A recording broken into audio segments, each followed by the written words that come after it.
switching over. Yo, what's up?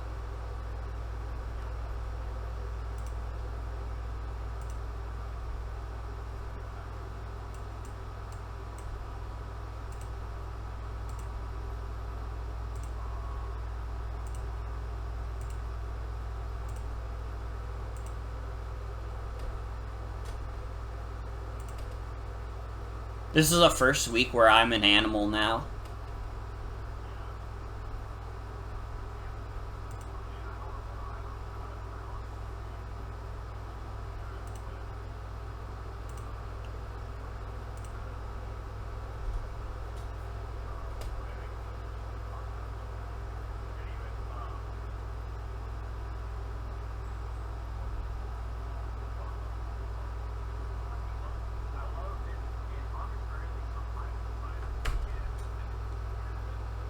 It might be.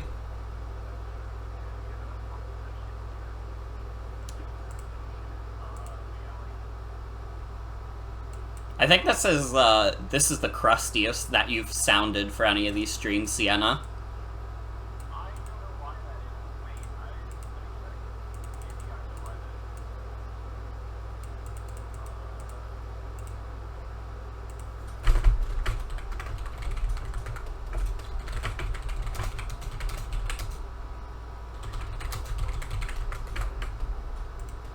Yeah, that's a little better.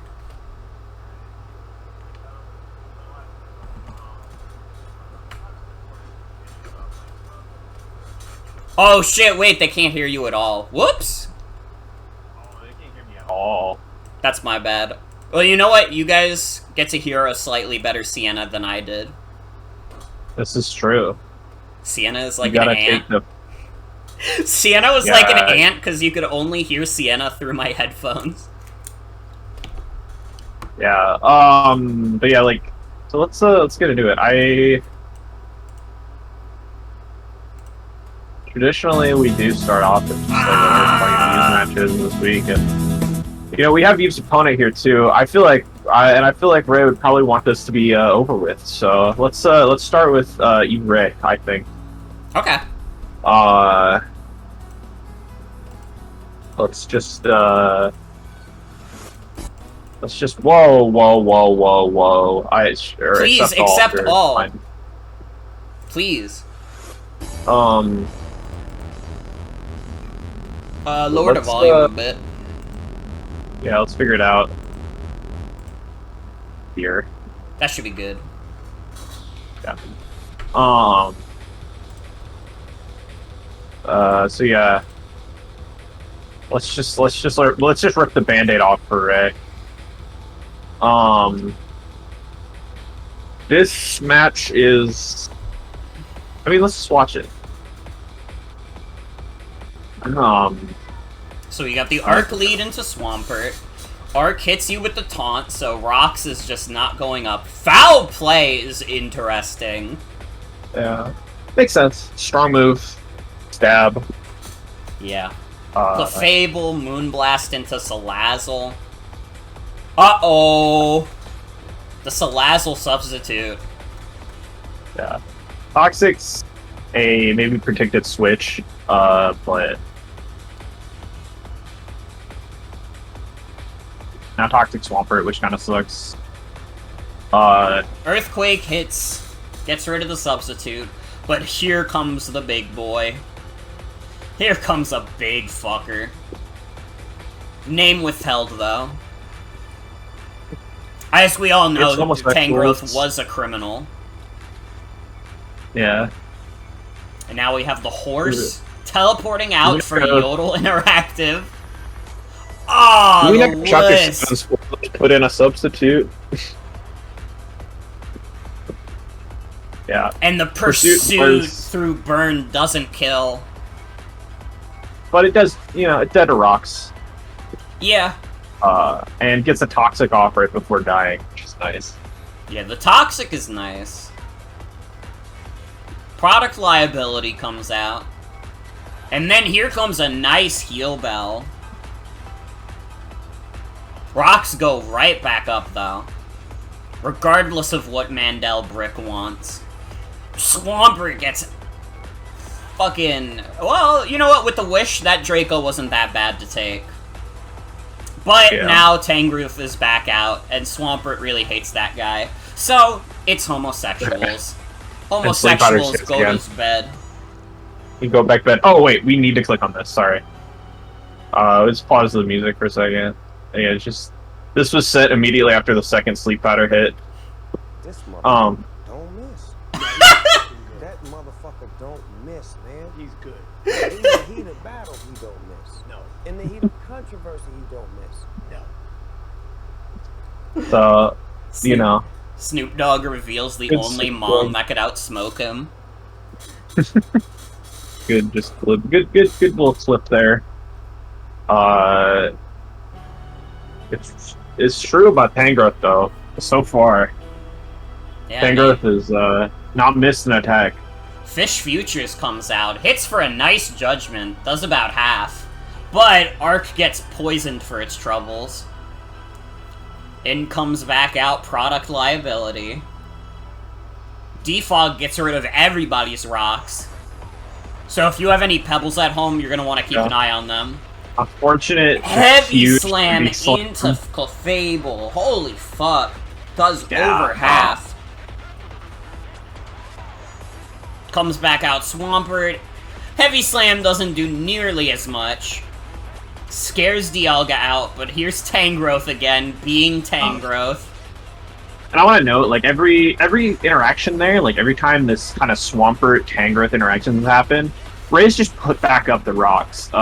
You know, there could have been potentially a mix-up there, maybe a like, Rocky Helmet knockoff, whatever, you know, but it's just been putting back up the rocks. I think that's just worth noting, at least.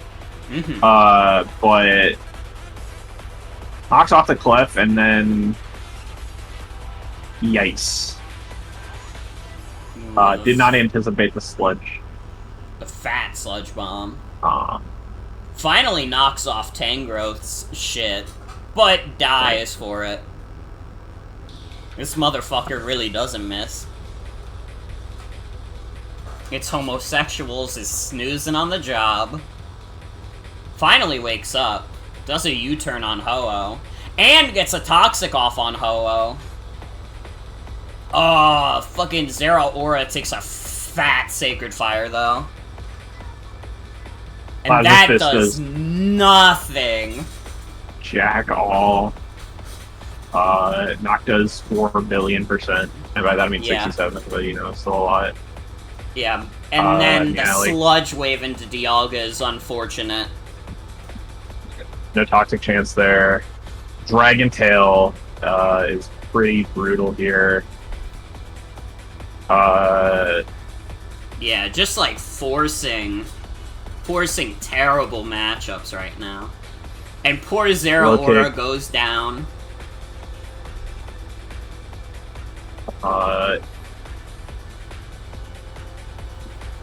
It's a nice recover.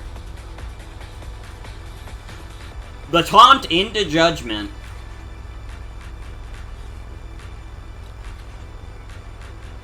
And I mean, Tangrowth just doesn't give a fuck. Tangrowth doesn't give one single fuck. Ho-Oh doesn't really give a fuck about this Ice Beam. Fish Futures is about to go down from Toxic. And not enough to kill Dialga. You're just playing every turn, right? Just like not letting Ho-Oh get hit by the Water Judgment. Yeah. Like switching Dialga in on the ice on the Judgment in order to resist, and that's a 6-0. It's crazy because that doesn't even feel like the most dominant 6-0 ever. It's just like, I mean, the Regenerator Core, it's just so hard to kill them. It's just so hard to kill them. For me, like, because it's, you know, to me it's like, you can get a 6-0 in, you know, 10 turns by getting a setup sweeper and just kind of screwing them over, right? Yeah. But getting a 6-0 in a 44-turn balance versus balance game, that's some shit. You've just kind of went in with a good matchup and then got every fucking turn right. But yeah, let's let's talk about this. Let's I mean, overall, Yeah. I will say with that battle, it was like, yeah, Eve just, like, played extremely well, and, like, it really could have tipped the other way if, like, Eve kind of flubbed some of those turns, because, like Sauzels said, like, most of Eve's Mons were near death, aside from Tangrowth, obviously, but... Yeah, Tangrowth and Ho-Oh were just... I mean, they were just... horses. They just kept regenning forever. It was like... Bring you in here. It was a wild battle. Hello. Yeah. So, I mean, I know you're happy with that game, so... Yeah, I'm quite happy with that game.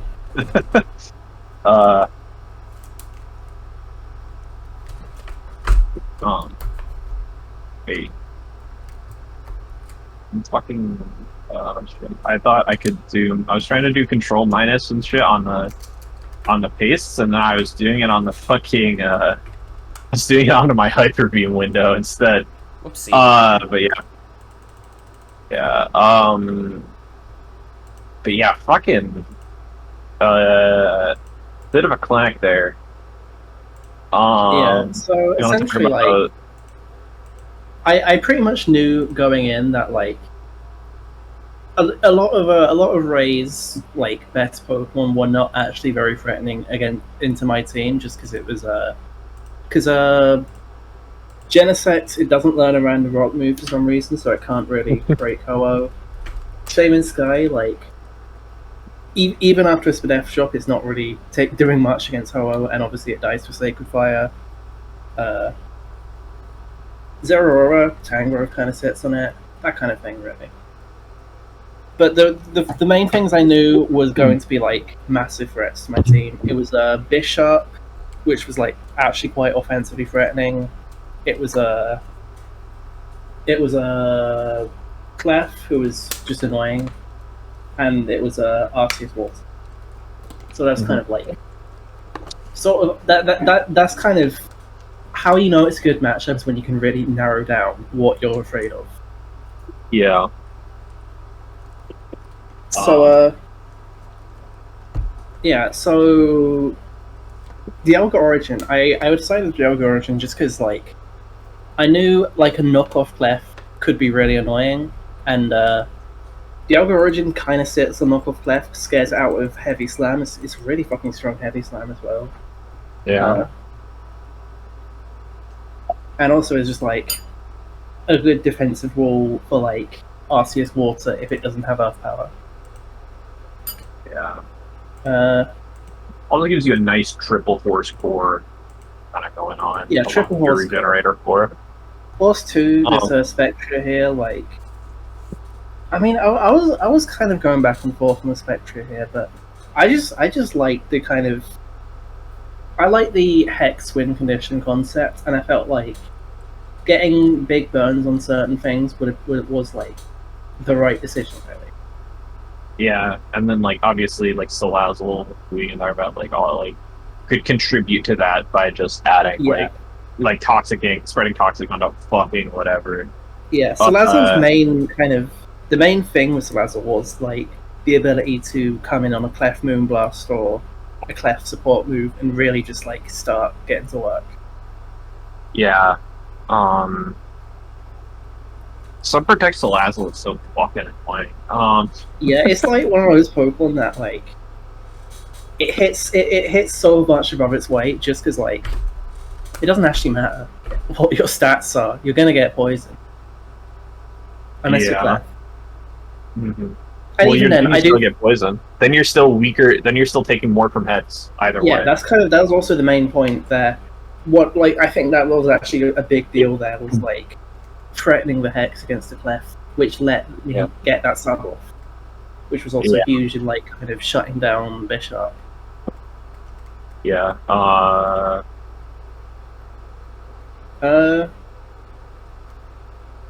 And also I was also fairly aware that, like, Dialga Origin's ability to kind of discourage things from pressing knockoff was, like, also really nice for Salazzle, because Salazzle likes it as Black Sludge.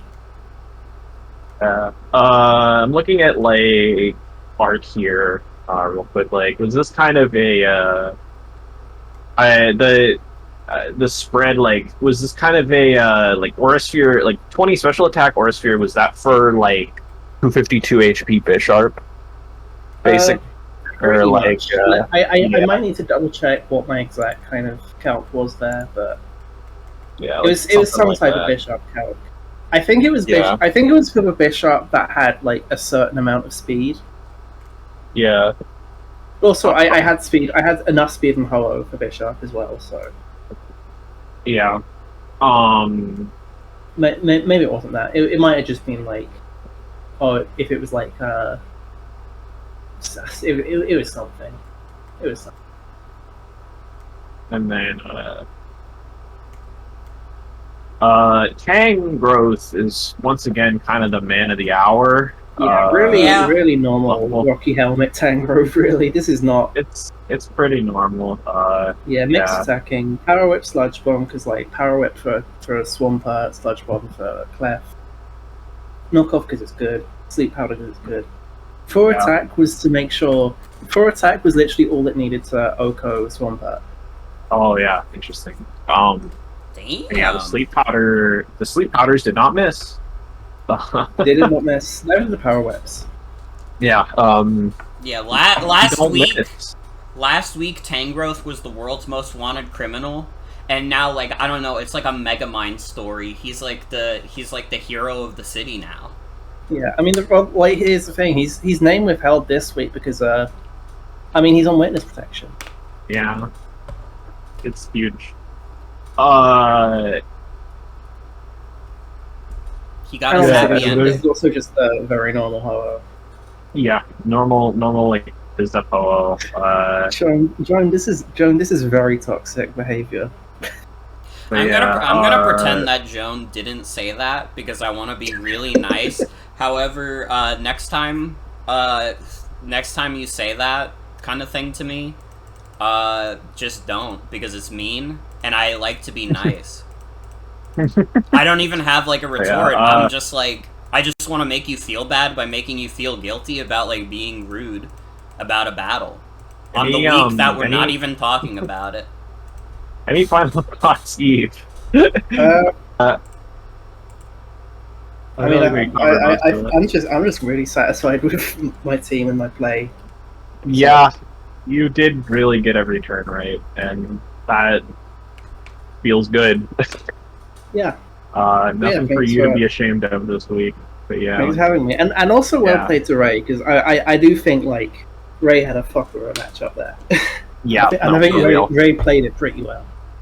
Overall, yeah. Like, it's just yeah. Good shit. It's your time. And my favorite Mon is obviously Tangrowth. I love a good happy ending for Tangrowth. Alright. Let's play Ray. I don't sleep.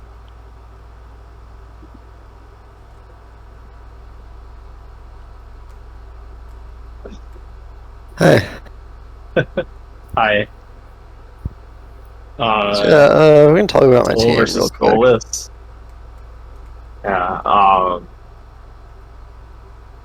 And like, it's already been said, this was a really rough matchup for me.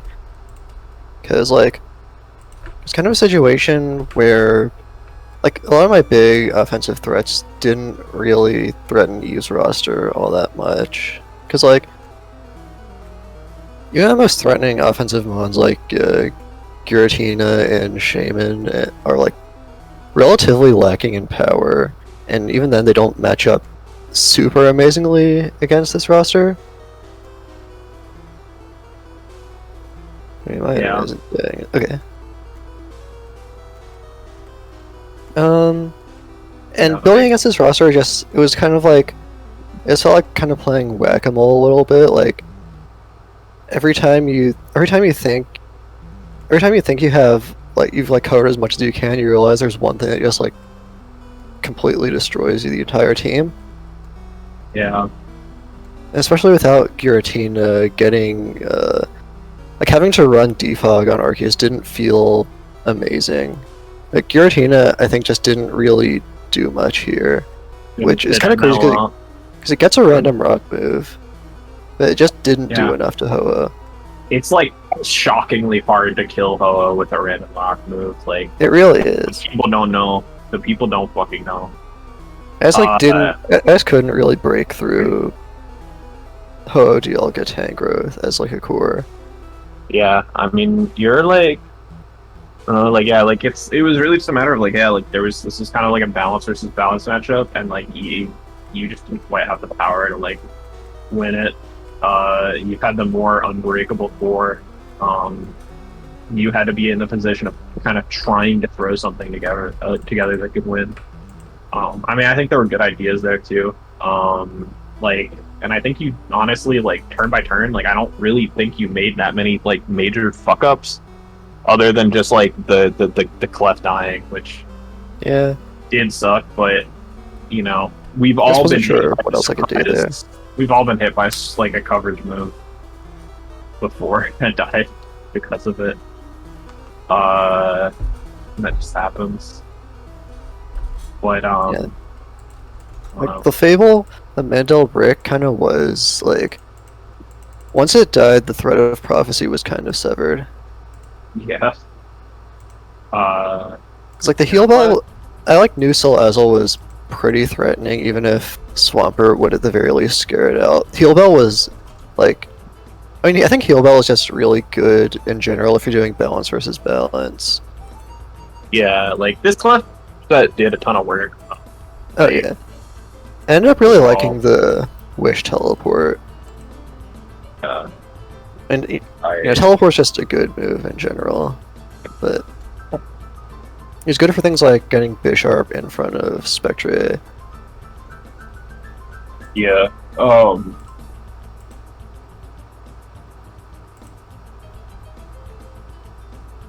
And like, Zeraora was kind of like a, I don't know why I really ended up bringing bulk up Zeraora, just because like, nothing Eve has is really passive enough to set up on at all.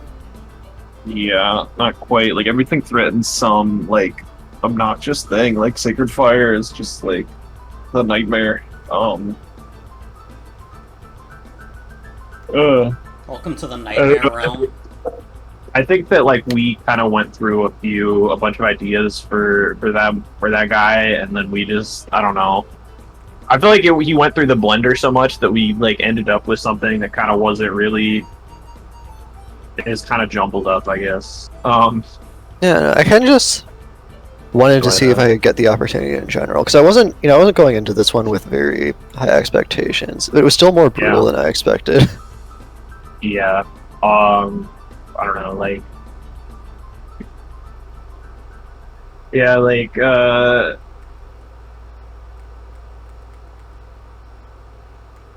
yeah, and you had like you had like low kick for the Dialga and stuff. And, like you had double low kick actually. Yeah, everything on Eve's roster that low kick hits, it's like just as strong as CC. So yeah, and you had the Jerf there. Yeah, you had the Scarf Monkey Witch. Would have done good work if Tangrowth hadn't decided to just not miss ever. yeah, I really shouldn't have relied on the second sleep powder missing. Yeah, but Not just because Tangrowth, but like, I probably could have switched probably wouldn't have wanted to switch Clef into it looking back, but it would have like absorbed the status since it was poisoned at the time. Yeah.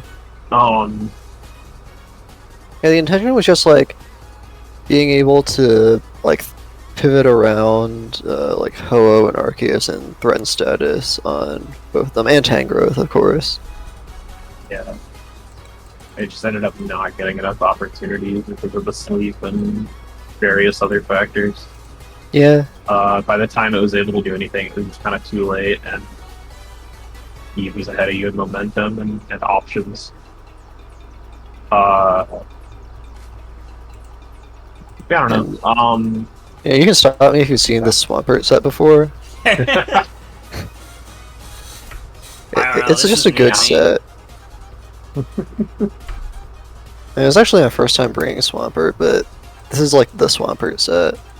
Yeah, or you put Protect over, or like whatever. But it's always Flip Turn Earthquake Stealth Rock. Yeah.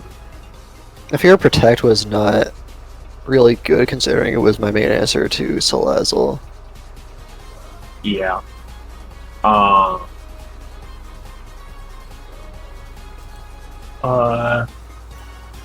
don't know. Any like super like final thoughts? I mean, not really much other than like, this was a little bit demoralizing. I won't lie. It was just a really brutal loss. I do have plans for halftime to sort of kind of alleviate the lack of like really powerful offensive threats. Well, not really lack of them, but I guess lack of like reliable ones. Yeah. Because it feels like if I can't, I feel like there's a lot of matchups where I can't really bring Shaman or Genesect, and it kind of leaves a big power gap on my roster, I think. Yeah. But yeah.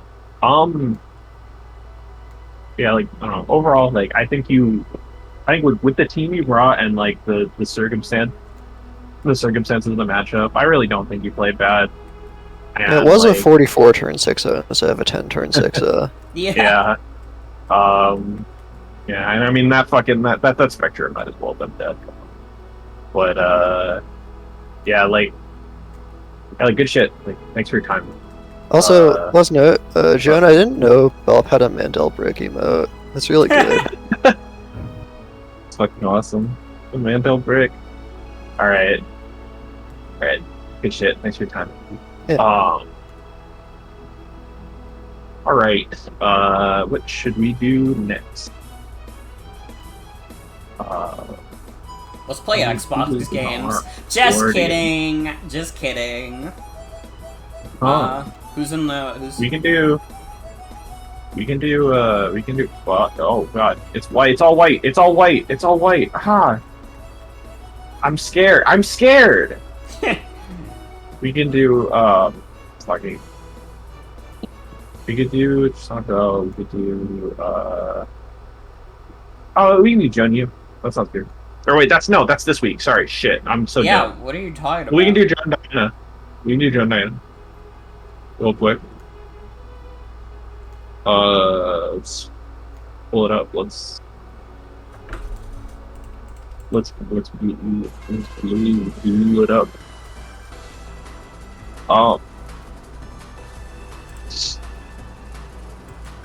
Alright, so... Oh, shit. Yeah, the counter lead, like, the counter weather lead with the Gigalith, that did a fucking lot, honestly. Elephant might be good. Yeah, get the rocks up. Transformed to Elephant. Get the rocks up. Grassy Surge goes up. Yeah. Origin Pulse misses. Not that it would have done much, but here comes Ferrothorn. Doesn't give a fuck about that leech at all. Here comes back the Sandstorm. Ferrothorn just starts setting up spikes. Here comes back Kyogre. Kyogre's like, rain, come back again another day. Yeah, and the crit's still only doing 29%. Yeah, it's crazy. Kyogre might be good. And then giant fucking, like, what the fuck? Wow! This move. 62% is crazy. And this stays in and just clicks Origin Pulse again, which I think is real. Then this art comes in. Kyogre might be good. But the Calm Minds start getting set up, and it's looking a little scary. Toxic, though! It gets Toxic, though, but, makes things a little less scary, but here comes Flamethrower. Yeah, Arceus Ice comes in here. Judgment. Yeah, does a little chip. Flamethrower doesn't kill. Interesting. Now, this is a misplay. Let's talk about this misplay here really quick, or let's go a little further. Does Energy Ball instead of Judgment. If that was Judgment, then Judgment to toxic damage would have killed Arc here. but like Diana is just kind of clicking the other button because it's like, oh, that didn't do that much. I'm gonna click it her butt. Just panic mode because not that experience with the game, right? Like doesn't have enough game knowledge and just like, oh god, panic mode. Oh god, I don't know what to do. Calm mind, because calm mind instills panic in it instills panic in everybody, but it especially instills panic in those like newer players. Yeah. Yeah. So now like Arc is at however much percent, and another misplay is Kurt comes in instead of Palafin Jet Punch. Right. Like just kind of not thinking, just because of how much panic has been instilled, and then Giga Drain comes out. So now that much toxic like is made up for. Diana finally remembers to Jet Punch, but by now it's too late, and a lot of the checks in place for Bulu and stuff are kind of gone. Yeah.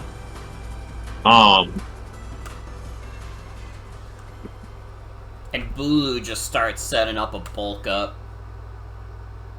And it goes for T-Wave. They're just trying to cheat. Does get paralyzed. Fully parried. Tries to start setting up Calm Mind, which is interesting. Very Gets adventurous. Starts trying to set up a Tail Glow. Dies again. Yeah. And it's over. Yeah. Yeah, and there's just no real way for Palafin to break this at this point. Yeah.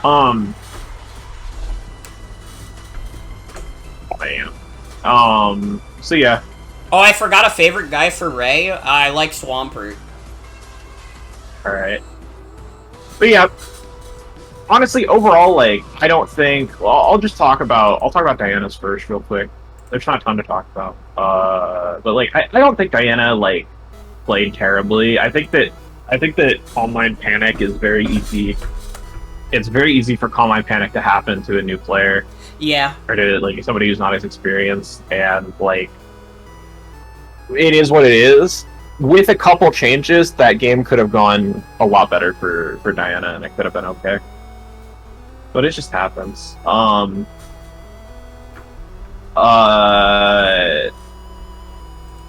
honestly, even with a little bit of just like fucking gamer luck, a little bit of T-Wave, but like full para luck, like that fucking if that had been a full para on that Kyogre Calm Mind, it could have been actually been lights out.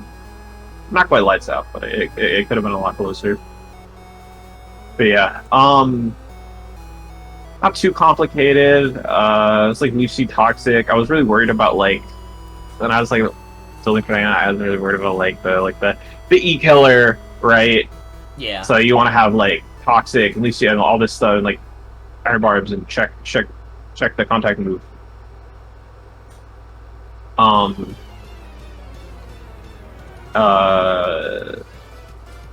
This like Strike Band Palafin is epic. Swampert, like Tilda Manaphy, just a lot of like kind of rain Pokemon close to this Arceus. Not too complicated overall. And my favorite Mon was Kyogre, because I did like seeing Kyogre just absolutely devour that body. Kyogre has had like Kyogre's the only Pokemon that Diana has that has gotten killed so far. It's just kind of sad, but it happens. And the fucking you know what? The fucking Kyogre has been like just such a murderer. The thing is the thing. Like the 2 kills it's gotten have just been so like, what the fuck? This is the strongest Pokemon ever. Yeah. So I mean, like that's after that. That's the silver lining.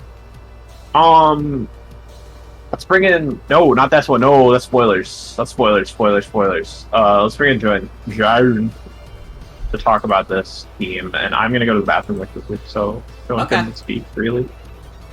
Yo, hey. Tell us your story.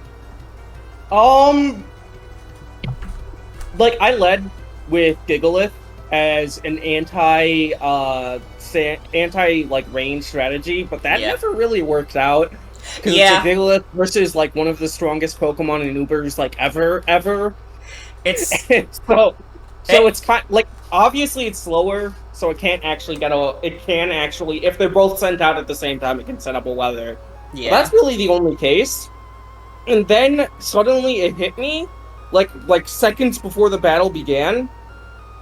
Dracovish has Sand Rush, and like that could have been disastrous as like an anti-weather play there. Yeah, and like, oh man, that would have been ridiculous. But I will say, Saturn has like a very weird moveset here. It's the first time it's not Extreme Killer, and he's holding a Silk Scarf because I can't make it hold anything else. Right. So,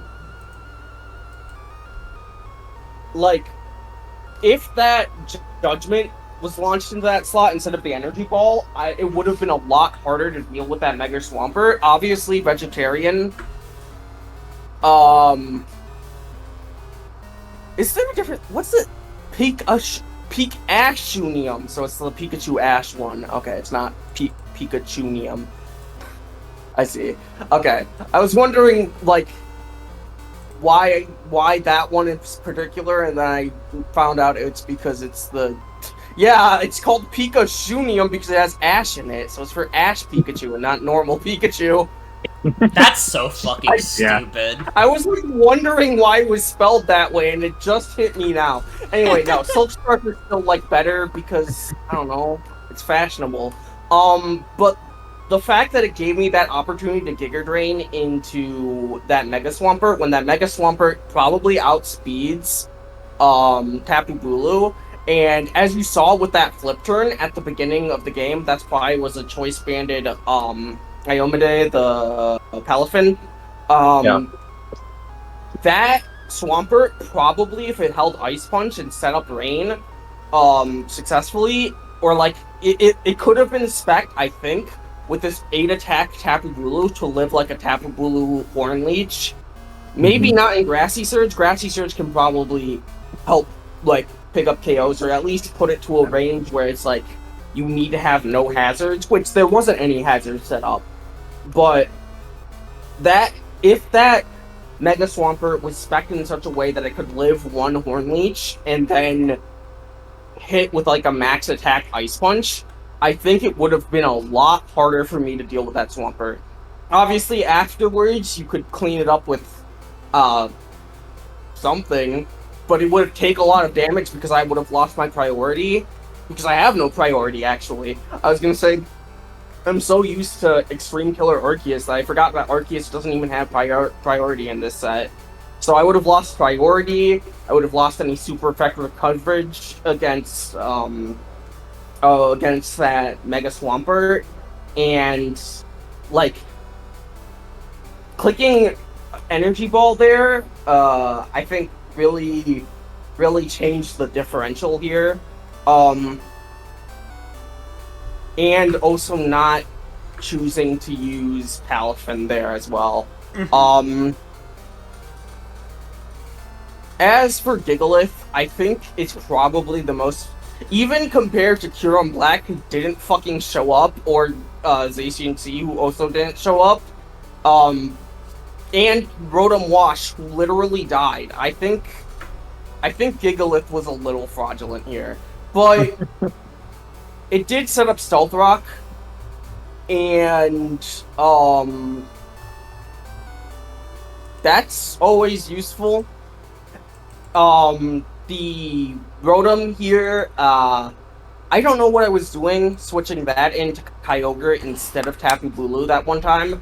I don't think, like, obviously Kyogre has enough bulk to live a Thunderbolt.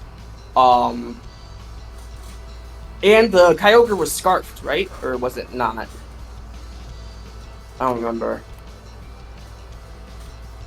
I check the graph sheet. Diana.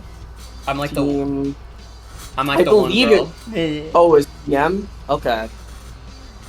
Yeah, so it took one Thunderbolt, it took it real well, and then it switching into the Origin Pulse and then taking another Origin Pulse. There's no way that I was going to live that with this investment that was like very specifically offensive. And even with this offensive set, I could only do like 63%. I would have. This is not a safe switch into Kyogre, and I kind of misplayed switching it into Kyogre compared to the way safer switch in, which is Tapu Bulu.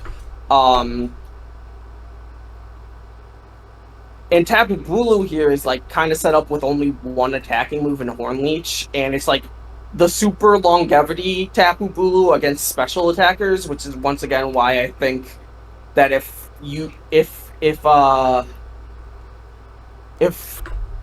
Swampert was preserved, I think that this would have struggled a little bit more against Mega Swampert, but thankfully Saturn was given that second chance at life to actually fully devour one of his sons, which is why I always name him Saturn. Because the Freak Feast is always hungry for the victory. That's the lesson you should take from my team right now. I'm always hungry for the victory. I just ate 2 burgers. Do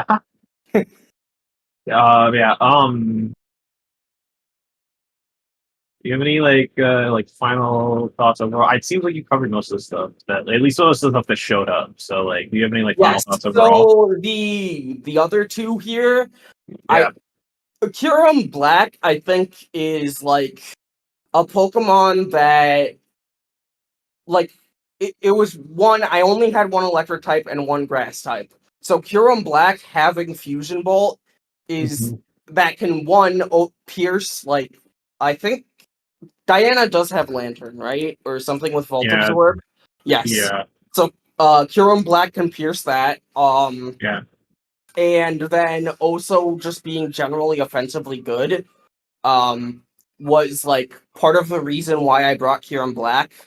And that's pretty much the same thing for Zacian. I brought 2 wild coverage moves here in Trailblaze and Wild Charge. Trailblaze, that wouldn't have done anything against Swampert. I'm not sure if I really should have brought that instead of like Swords Dance. But Wild Charge is probably pretty good into Kyogre compared to like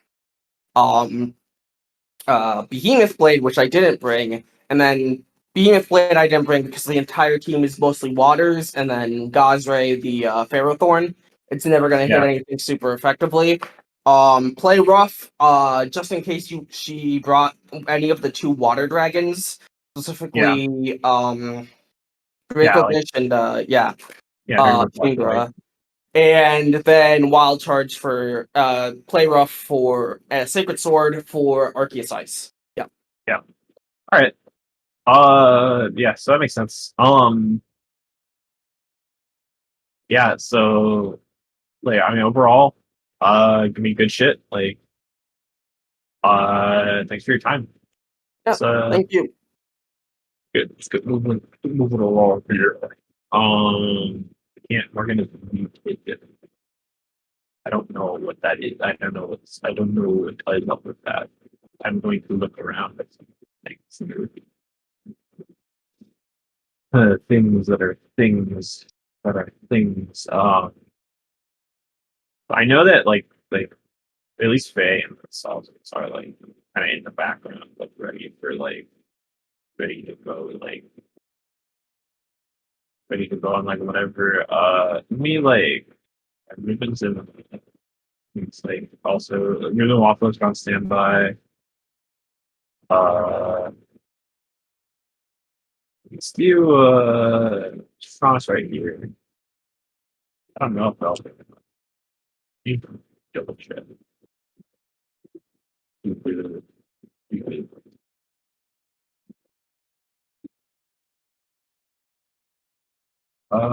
That might be like. I'm gonna say right now. Let's do.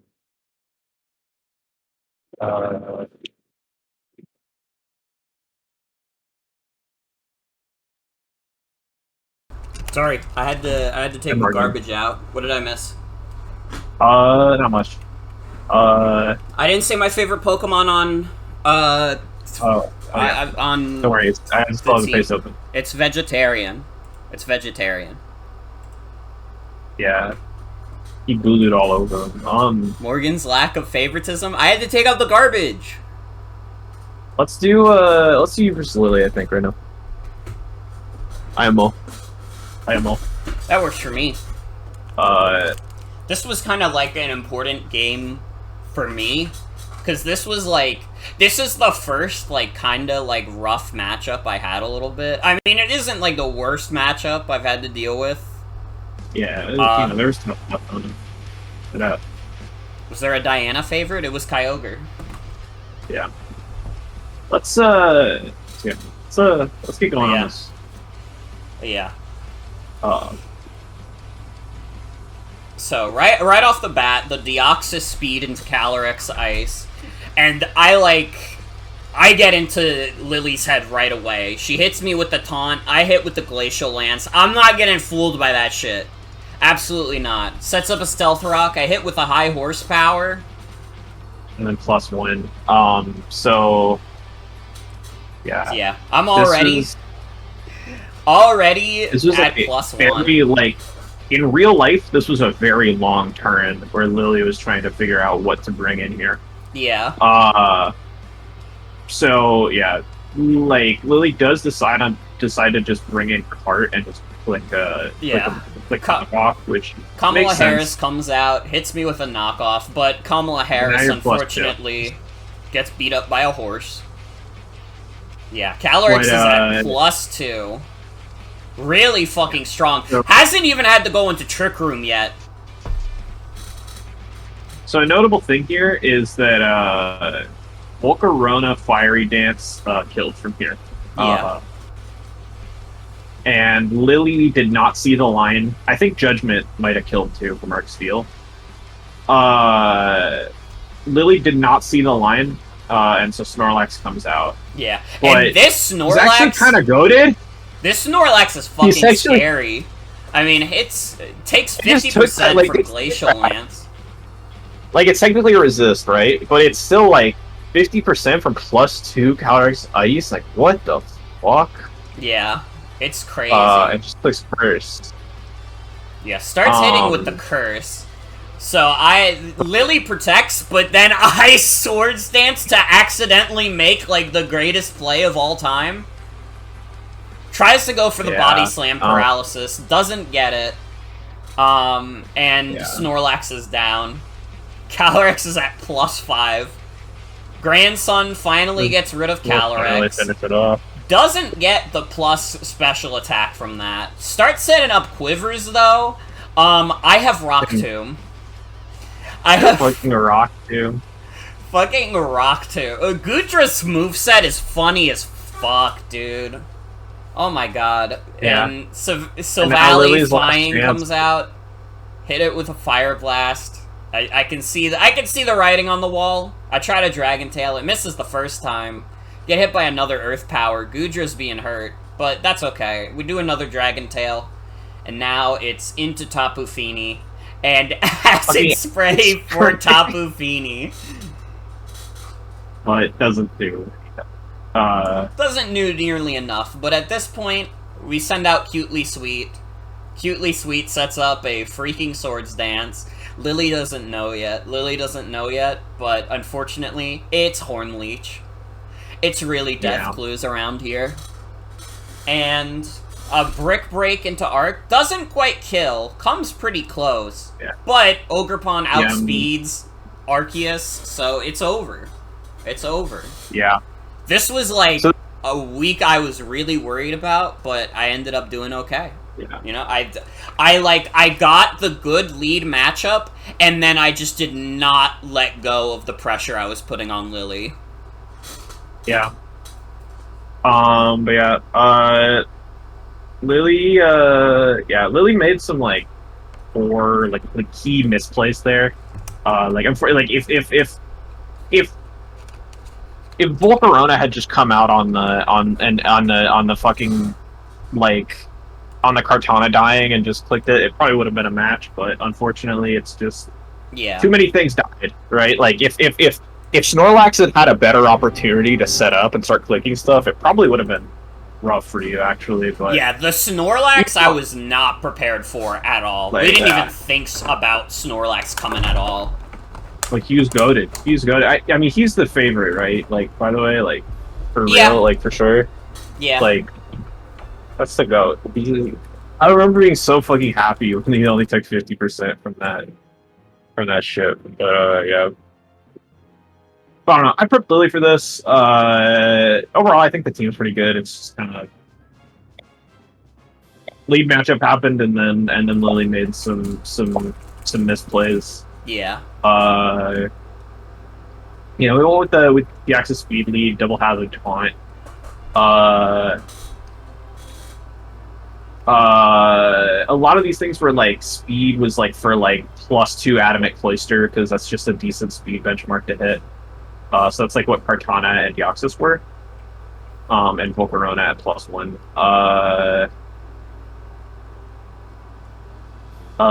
Yeah. Snorlax was like basically Snorlax was actually EV'd also beyond the other thing was actually also like at +1, like after a curse, this Snorlax was also living a 252 Adamant Mega Heracross close combat. Holy fuck. Which is crazy. But yeah, so like, yeah, it was Curse, Body Slam, Earthquake, Protect. I know almost said we're Protect over Rest just for extra leftovers recovery instead of like Rest, which is, is choice and do either way. It was the two options we saw. That's what Lilly felt more comfortable with, and I think it would have been fine.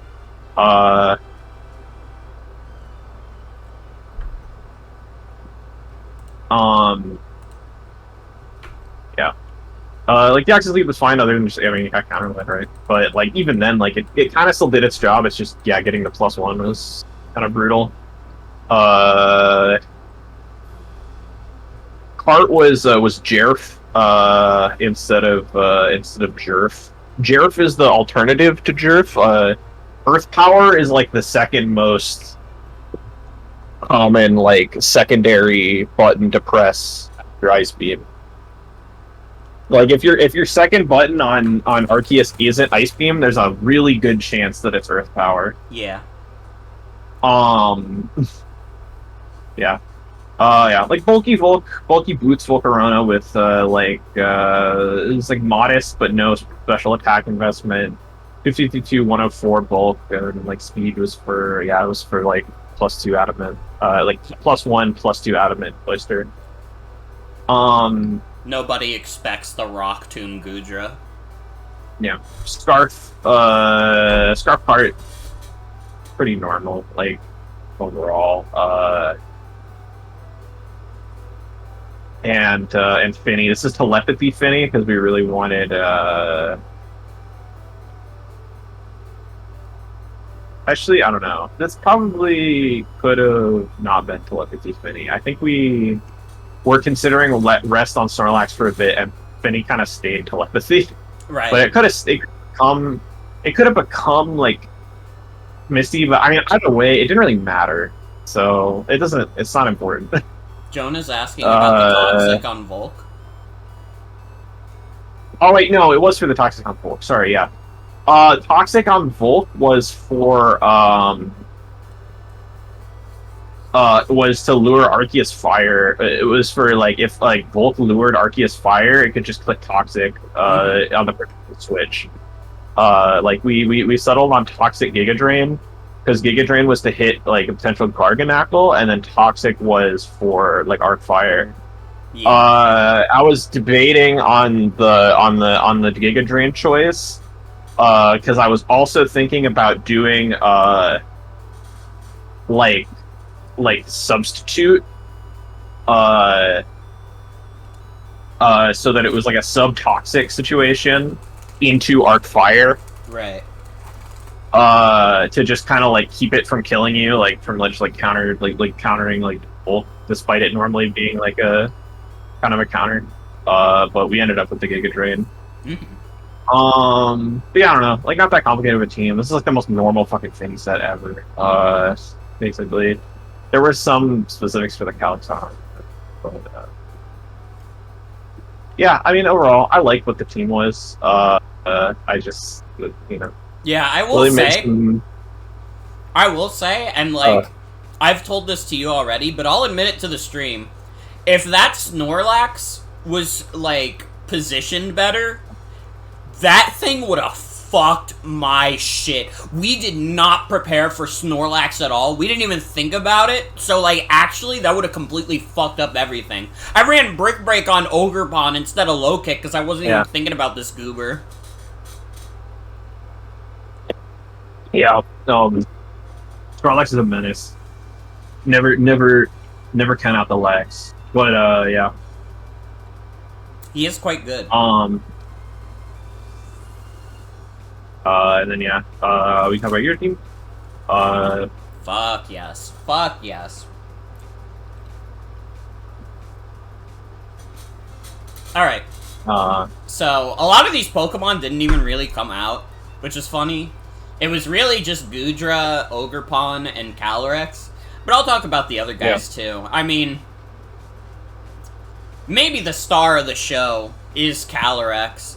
I mean, without even having to set up Trick Room, it turns out that Calyrex is still quite fucking good. It's actually, like, really good. It's like, it's the same moveset I really bring every week, but it's, like, really fucking good. I mean, like, Calyrex doesn't really need much to be scary. Please, like, if you guys don't know, please look up Calyrex's stats real quick. Its only bad stat is speed, and it's like, that's workable. We can live with that. Heavy Duty Boots was in case, you know, Calyrex had to come in on, like, hazards or whatever, because we thought, like, hazards might be an issue for it. Obviously that didn't turn out to be the case, but it's whatever. It's whatever. But yeah, pretty standard Calyrex, but he got the fucking job done. He really did. He took out half of Lilly's squad. The other MVPs, I mean, Calyrex is the favorite this week. I will say that. Calyrex is the favorite. The Goodra set is so fucking funny. This Goodra set... Well, first of all, it's AV again, just because I was worried about that Volcarona. That Volcarona was something I was, like, very much trying to prepare for, because that shit's scary. I mean, especially when I'm dealing with an ice roster, and I don't really have a lot of fire resist. I mean, it's tough. It's tough. And we just ended up on Rock Tomb, because it's, like, the only fucking rock move it gets. And Acid Spray we got for Tapu Fini, because Hazel, when she was prepping me, was convinced, absolutely convinced, that Goodra got Power Whip, and I had to break the bad news. But we found out that... Only normal Goodra gets Power Whip. Yeah. We found out, though, that, like, Acid Spray would actually be, like, kind of extremely good for the potential, like, Calm Mind Tapu Fini. Because, like, that double minus special defense is not great.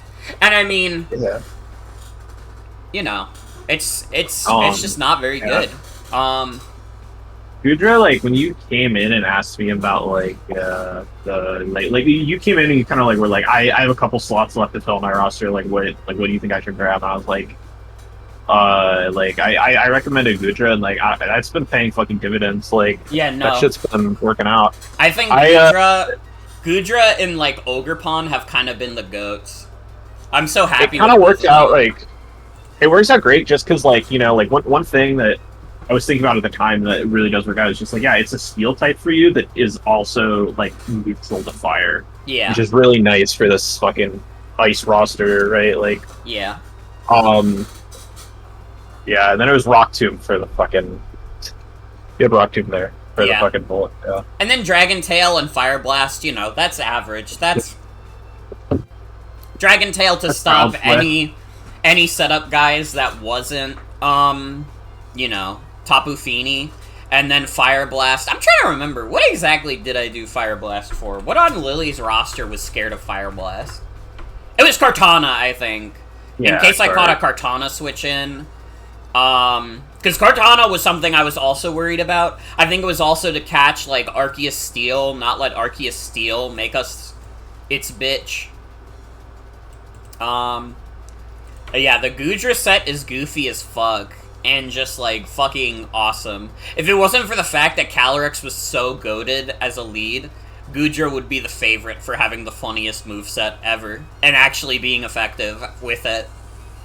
And then, of course, Ogerpon came out. This is pretty standard. I mean, it should have been Low Kick over Brick Break. Again, we didn't think about, like, fucking... We didn't think about Snorlax. We were thinking, like, oh, we need Ogerpon to be able to hurt Kartana.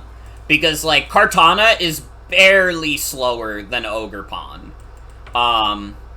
So we wanted Brick Break to hit Cart harder, but that could have backfired hard.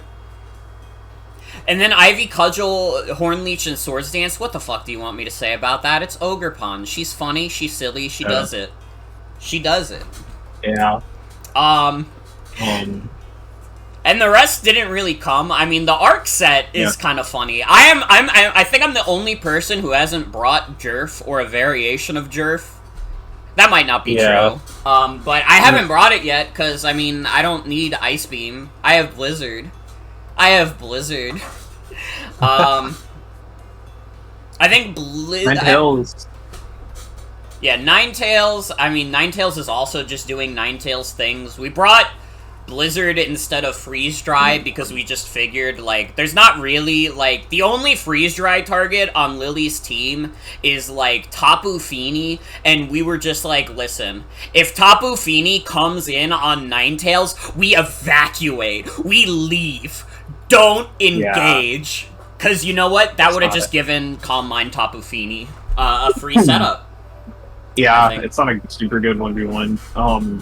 Gligar. Gligar's pretty average. He's the support guy, and then yeah, that's my guys. Yeah.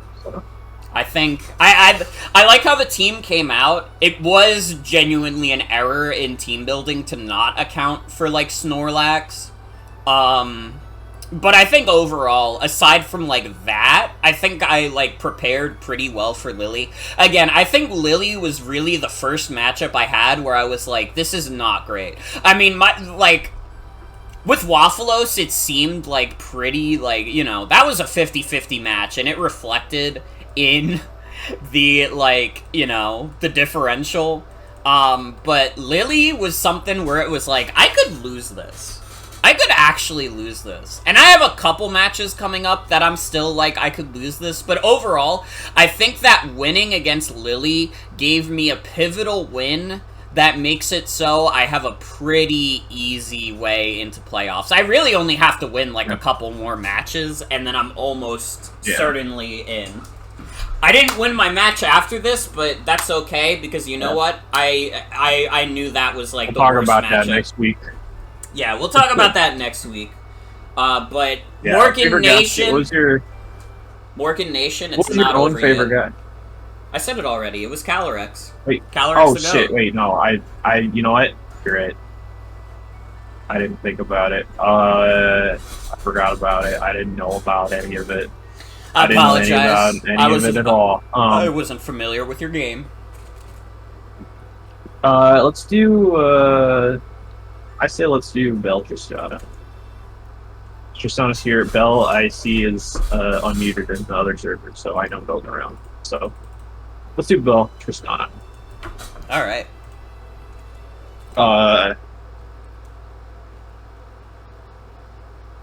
Yeah. Oh, we're getting the German advertisements. German IKEA. Little. Please note, everyone, this stream is not sponsored by German IKEA. Yeah, it's just we're not, dude. Wait, one of two? Oh my god, this isn't sponsored by World of Warcraft either. What the fuck? We have Adblock. This is not sponsored by World of Warcraft. However, congratulations to the World of Warcraft team for unionizing. Yeah, good job, guys. All right. So let's Yeah, let's see how it goes. I think this is a match I missed out on. Yeah. So yeah, for context, also I want to mention, like, I normally prep both. These are both players I normally prep. For that week, like, Bell decided to go with Hazel for prep, Sauzels. And Tristana, I worked with Tristana this week, so yeah. But let's Clash of the it. Minds. We got the Moltres lead into Thunderous. Immediately, Thunderous goes for a nasty plot, and it's just yeah. Moltres Dead. gets obliterated. Here comes in Lil Ugly Mane, dodging the fucking Thunder Wave. Also, holy shit, Thunderous is fast. That's Prankster. Oh, you right. Yeah. But yeah. You right. I forgot about his tricks. Pretty huge two-way miss there, but, like, honestly, like, as a one-for-one trade, Thunderous for Moltres is probably better for Tristana than it is for Bell. Yeah. Yeah, a lot of these Pokemon on Tristana's team don't want to be burned. And a lot of the, just generally the stay-in was, like, very, very suspect from Bell. But we get the Araquanid versus Fluttermane now. Our gem's already been revealed. And yeah, you can see that 50%. Good lord. And Sticky Web goes up. Oh my god. And just decides to sack the Araquanid. I guess maybe betting on this maybe being a range. Yeah. I don't know if it was or not, but, you know, Araquanid's dead. I think it's also one of those things that got the Sticky Web up, it's done most of its job. But it has to leave now because fucking this man is here. And watch out for him. Fix the bullet punch. Just EQs as well.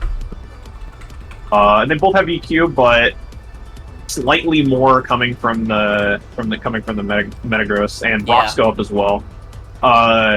Moltres, only removal on this team. So rocks and webs are up now. Bell just clicks quick fake out, but takes more than it feels. Good lord. Here comes in Vaporeon. And takes a fat 53% from Headlong Rush. Although scares out Great Tusk. Scares in Palkia. Yeah. Should not have been scared out, by the way. That Tusk was definitely faster after webs. It would have just killed it there. But yeah, Palkia comes in. Tristana decides to bring in Palkia, and Bell decides to, like, not click a button and bring in Fluttermane.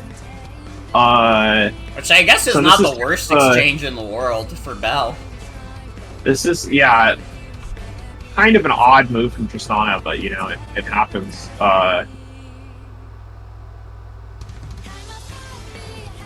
Bell doesn't go for, like, a Moonblast or anything. Goes for Tinkaton, who takes a fat Hydro Pump.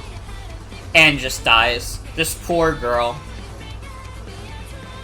Here comes back out Jury. Hits with a fake out. Does pretty decent damage. The missed Hydro is crazy. Doesn't get the kill, though. Finally decides to stop fucking around. Just bring in Mr. Tusk. Yeah. And Jury just stays in. She tries her best, but she's dead as hell now. Yeah. Here comes back out Fluttermane. Even at -1 speed here, Fluttermane is still faster.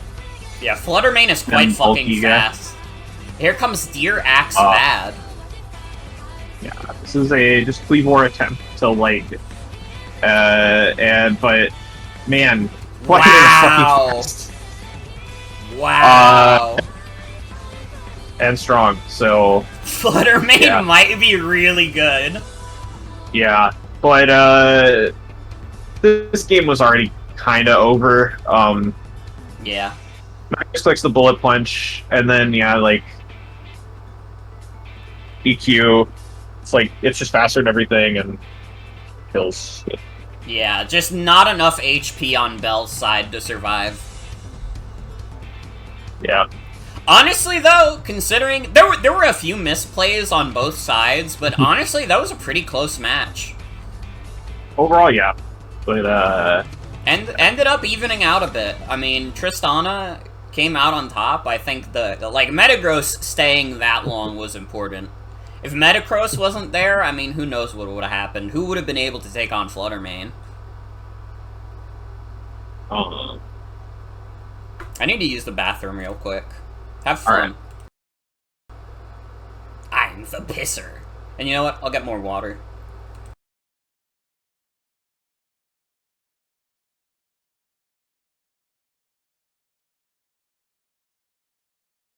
Yeah. Maybe I'm bringing Tristana first. Talk about. Let's talk about Dish. Talk about Dish.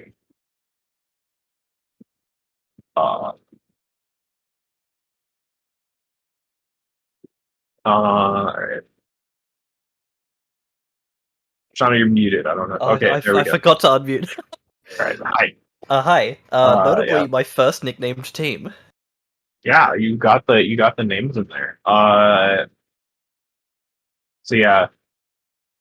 Yeah, this team had like a lot of like kind of a nice mix of ideas from both of us. Having people, a lot of a bunch of stuff here. Yeah. And it all worked out nicely.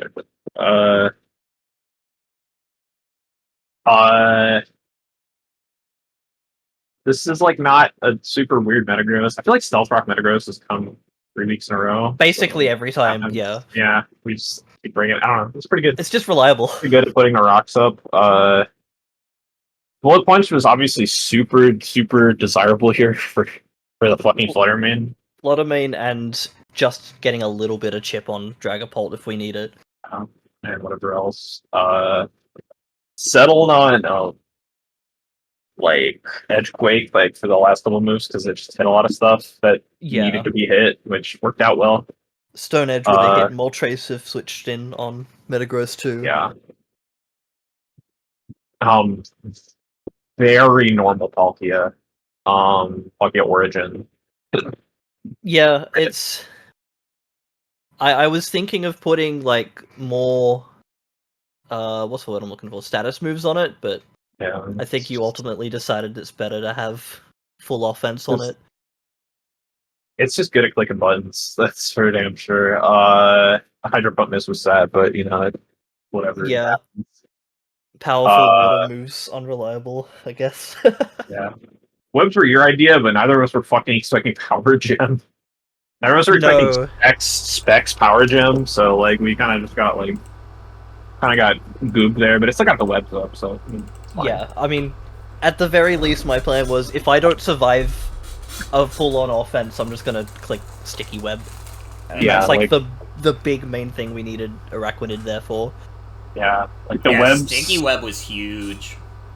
Yeah, like especially because Moltres was just dead, which will like I guess we kind of also we had Spiderweb fourth move. We kind of talked about the Araquanid fourth move a little bit because Araquanid has so many funny options for like fourth moves. Because it has like.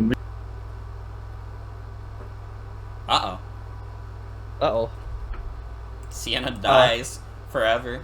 Wait. Did Sienna's Discord crash? Oh no. Well, why don't you talk about it? Yeah, I was gonna say, the Spiderweb was what we ultimately decided on, but we kind of looked at like Reflect and Toxic. I think just being there. No, not Toxic. What was it? Does Sienna realize that she's not on the call anymore? She's kind of clicking around a lot. I don't know. Everybody in chat, can we get a Sienna? Sienna the crits. Sienna the crits!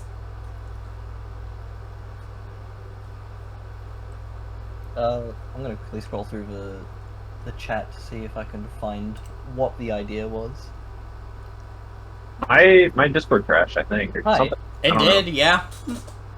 Yeah, I don't know. It keeps doing it. This is the second time that it's done that tonight. I don't know why. But anyways. Wait, pull the fire alarm in your building right now. Joan said so. I don't. I live in a house. Like a house. Oh, Magic Coat was the last potential one as well. Yeah, but yeah, I don't know. But we saw a spiderweb, but it didn't end up doing anything. Thunderous. Is a Thunderous or Thunderous, I guess. Thunderous was my idea. It's not bad. I mean, I don't know. It's like there's a couple like I just like was looking at it and I was like, oh, this matches up really well because it kills Vaporeon, and which I was like 99.9% sure Vaporeon was coming because of Palkia, and I was right. And I was like, the nasty plot Thunderous, like it hits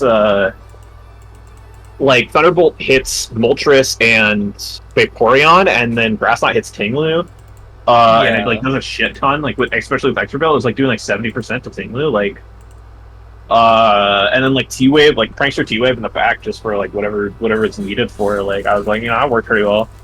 I'm sadly missing a T-Wave there that would have been huge on Fluttermane, but it happens. It happens. It'd be how it be. Thunderwave. I just said it'd be how it be.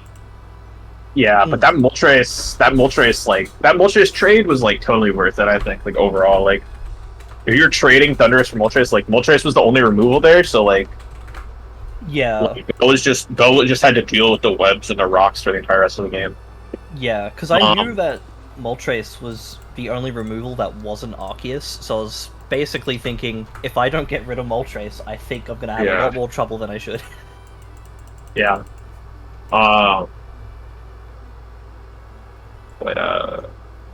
yeah, I mean, I think that guy basically did his job overall. I mean, even if it was just one kill, like it was a really important kill. Yeah, I was very happy that it panned out that way. I think Thunderous would have made progress, like no matter what. So, it was good. Yeah. Tusk was, I think, your idea to like bring it, or I think, I don't remember. It might have been your idea. It was one of us. I can't remember. It was one of us. It doesn't matter. It was here for. I just specifically said that we needed a Lopunny Punisher. Yeah. That's right. But, and you said Tusk or Volk, and I was like, yeah, I may as well just do Tusk again. Yeah, because hey, fucking Mega Lopunny can be such a pain in the ass if you don't have something to punish contact moves. Yeah. But thankfully, Great Tusk is very good at taking the Lopunny hits.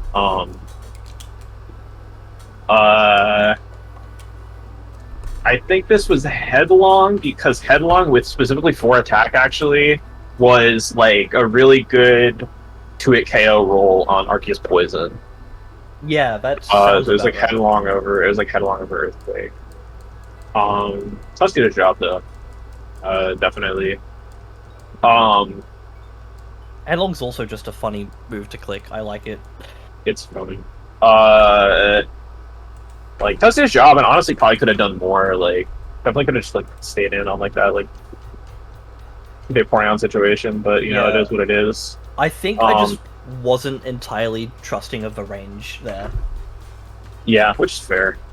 And then Cleavor. Sadly, Cleavor didn't get to do anything. Fucking. But I mean, I think what you were looking at was just basically you're just like,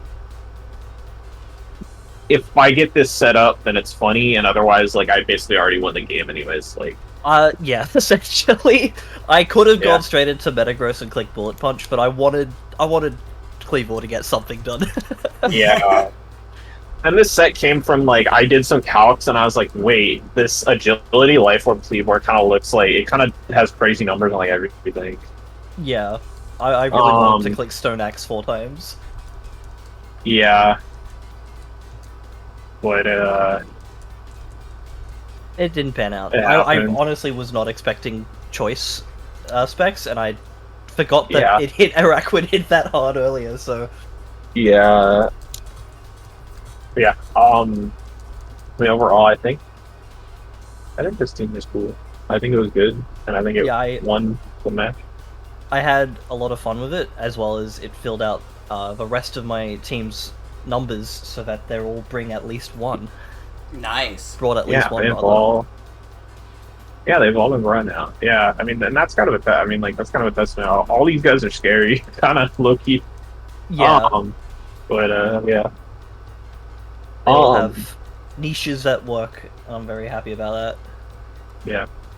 Yeah, like, good shit. Like, thanks for your time. Yeah, no problems. Thanks for having me. Yeah. Yay! Let's bring Bell in here now.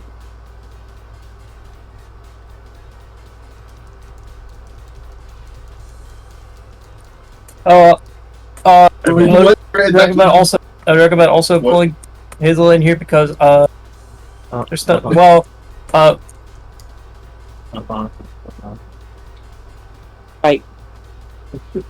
Bella's being accosted by the forces of nature.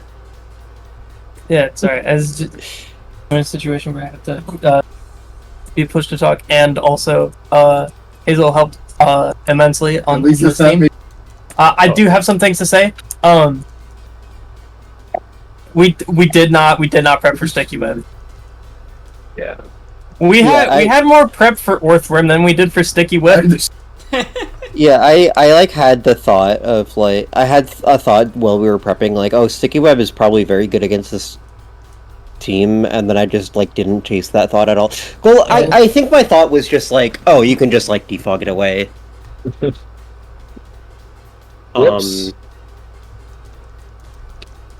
Yeah, I also didn't expect Thunderous. Yeah.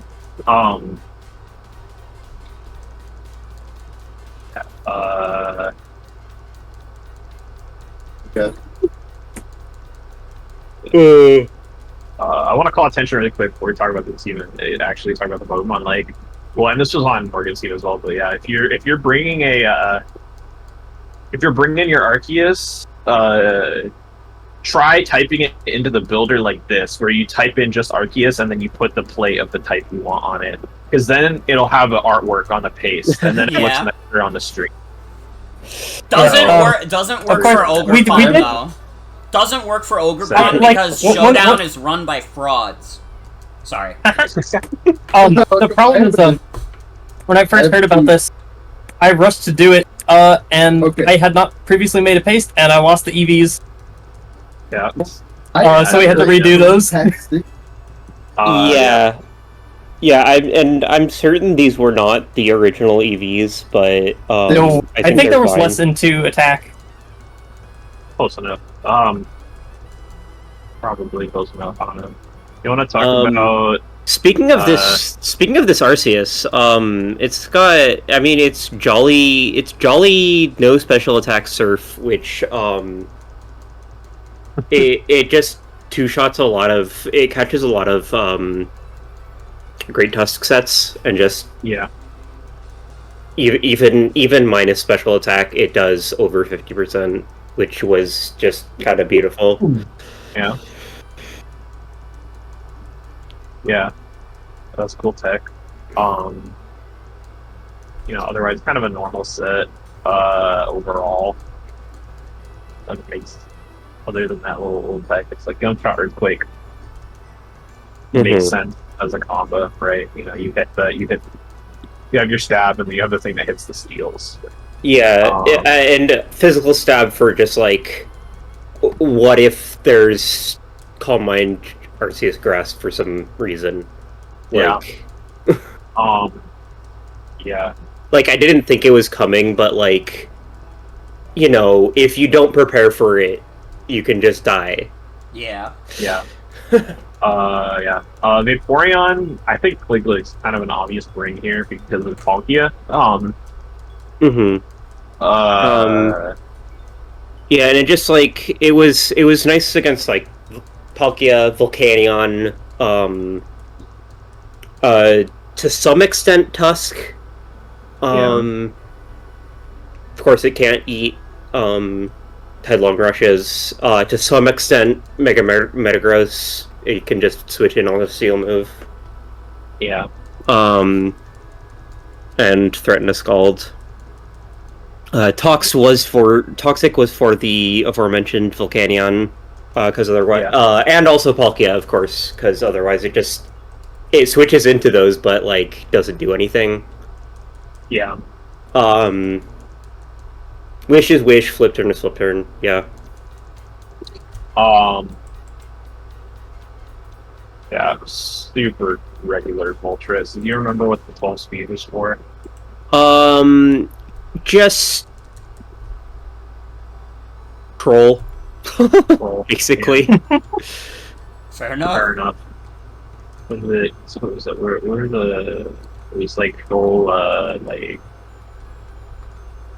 like trolls something that trolls like a I don't know a tusk that's outspeeding it or outspeeding like zero speed like whatever 4 speed yeah. Yeah, you had Specs Flutterman, which is kind of like the gamer of the hour. He got 4 kills. Yeah. Think again, 8 kills. Yeah. I'm gonna say it right off the bat. Fluttermane's the goat of this match. I think I actually forgot to say my favorite on Tristana's team. I'm sorry, Tristana. Yeah. My favorite guy on your team is Metagross. Again. What's your favorite guy on this? What's the favorite on this one? Fluttermane. Oh, yeah. Fluttermane. Yeah. Psyshock was like, oh, what if Bihile goes there and, like, doesn't need much beyond its stabs, so... Yeah. Yeah. I think and then Power Gem was for what it got used on, right? Basically. Yeah. What I can... It's also maybe for Volcanion. Yeah. Yes. What I can say is one thing that made this a really interesting prep was just like looking between the first 2 weeks. Tristana had so many mons that had not yet been brought. Were only brought in one of the 2 games, and of those that were brought in both, sets were wildly different. So. A lot of variation compared to some of the other matchups so far. I felt like maybe I'm wrong. But maybe. Yeah. Just think upon his pickpocket. Yeah, Moldbreaker just didn't do anything. Uh-oh. Yeah. Yeah, I guess it didn't do it. I guess that's fair. But funny. Yeah, no, that was very intentional. Yeah, it's funny. That's all. Yeah. You could have been. If you were the gamer of the hour, you could have been Moldbreaker Bulldoze on Orthworm to do no damage at all, to do way less damage. No damage at all. Yeah. To do probably less damage than get that hammer. Yeah, and then there were no no intimidators, no hurricane spammers really. Yeah. So own tempo wasn't anything either. So hey, why not pickpocket? Yeah. Mess with a knockoff. Fast support. Well, it is 3 attacks stealth rock. Play rough, just to mess with Palkia and Tusk and Valiant. Yeah. Just knockoff for something spam knockoff. If I had thought more about Thunderous, I think I would have pushed more special defense into this. Yeah. Made it a better switch in. Because otherwise Thunderous does just kind of goob this team. Yeah. Yeah, and then Lopunny's got kind of actually a bit of a. There's It's game. Do you remember why there's 4 Spadef here? I think that was just on the cool. when Belle clicked on the default spread, it was there, and then she put the rest into HP and didn't really move it, and I didn't really care. Yeah, it doesn't matter that much. Yeah. Yeah. This is I was gonna say this is really normal. It's actually not that normal, but it is Axel. Yeah. Quick attack was Quick attack was because like the only normal type targets were faster than it. Yeah. Or no, not necessarily Well, no, wait, what was I looking at? Oh yeah, because I was looking at like.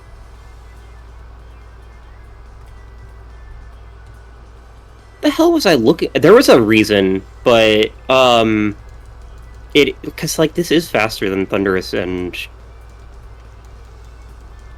Valiant. I don't know. Doesn't matter. I think we were thinking about like some Scarf Bringer, but I assume Axel for like Art Grass and like Tusk. Yeah, Artgrass, Tusk, Thunderous. Yeah. Yeah, I think it was just that like Triple Axel covered a lot of the normal type targets. Yeah. So having an alternate priority was just nice. Yeah. And it ended up being a very good click on one turn, except the switch out happened on that turn. Yeah. Yeah. Yeah.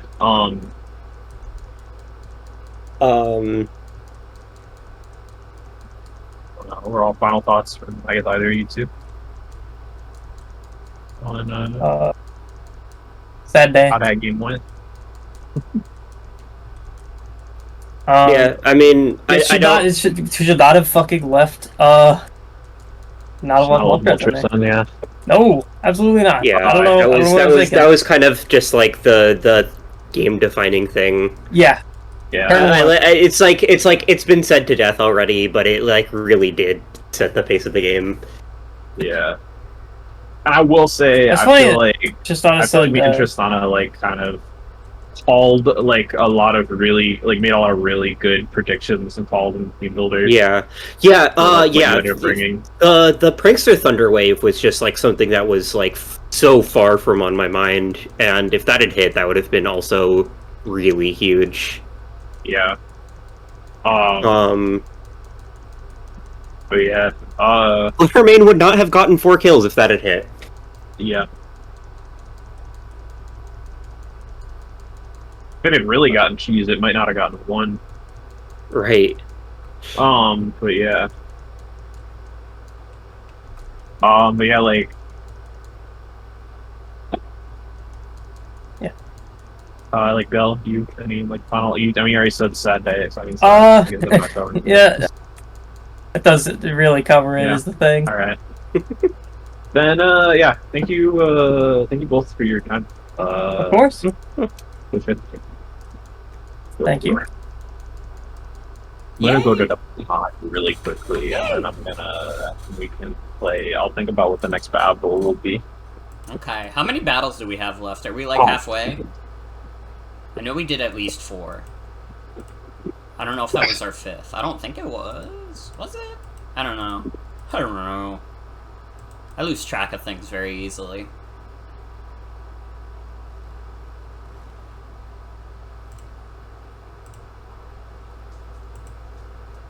Okay, we're halfway.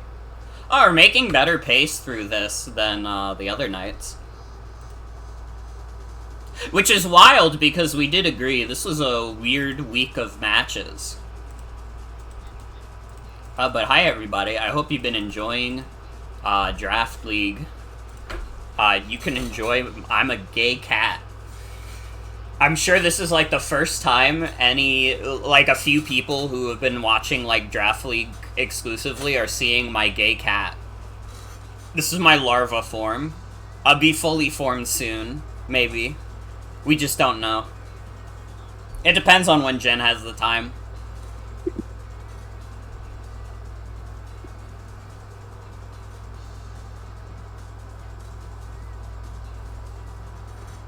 Okay, This is a grub. Blah, blah, blah. It really is. There's Funyonion versus Xrossed. Faye versus Steven. Ribbon versus Sienna. Zach versus Cody. Sorry, I mean WAFFLOES versus Sauzels. Batman v Superman. So, yeah. Let's talk about fucking... how about we do Waffles versus Sauzels? Waffles is in the chat, I see, so... And Waffles is now in the stage as well. Unless Hazel's gone. Hazel left this audience, so maybe Hazel's gone. I don't know. Is Sauzels around? That's awesome. I wanted to see if I want to see is Sauzels here? At Sauzels. At Sienna feels really lost without the Sauzels. At Sauzels. Sienna is lost in the grocery store and she's looking for Sauzels.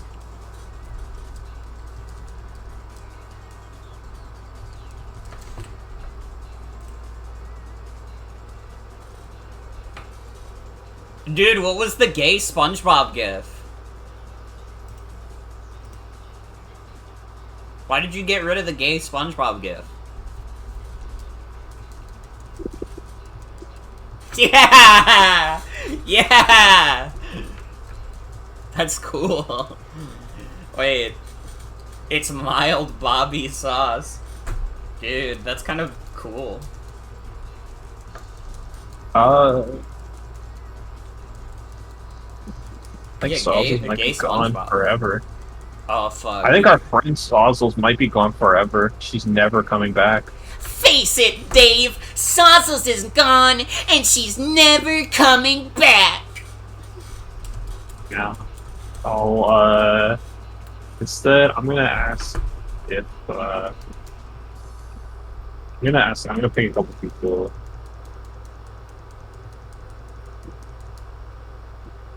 Is Ribbon hard to string this here? So we can do that one. SpongeBozzle's true. Dude, if Sauzels was in SpongeBob, that'd be cool.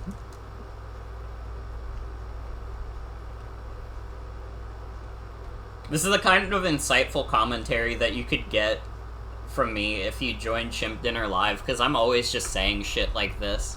Someone just followed with the username Fart Dysphoria. Which is a really good username. Maybe we ought to do Ross versus Funyonion, and then that's oomph. And then we can ping Funny. We can ping Funyonion, and then. And thank you, Elise X, for the follow as well. If Funyonion can't talk about it, then WAFFLOES can probably talk a little bit about it. So how about we do that? Mm-hmm. And we do that. And we do that. And we can do that. Yeah. Let's check this out. So, alright. It's the Squawkabilly Squad versus... You know. So, immediate U-turn into the Solgaleo. Or Necrozma, sorry. It looks like Solgaleo, what can I say? Glare into Arc flying. Starts immediately going for the coil sweep.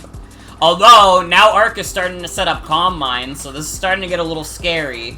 Tries to set up a substitute. Doesn't get the paralysis chance. And the judgment hits again. You know, the paralysis is not coming in clutch. Smacks down the Arc.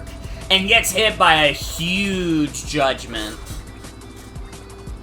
1,000 arrows just fucking obliterates the Slurpuff. A red card comes in. Don't give a fuck. Does an aromatherapy. Slurpuff dies, but that aromatherapy was huge.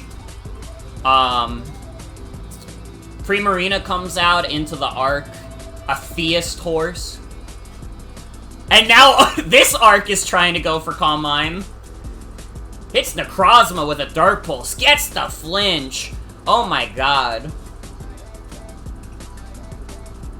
Gets hit by Taunt, but does not dissuade the horse at all. Does not dissuade the horse at all.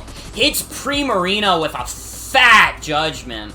Does get hazed, but now it's fucking Zamazenta time. And Zamazenta is going for a little iron defense. It's getting a little scary. It's getting a little scary. I mean, oh my god, Zamazenta hits like a truck.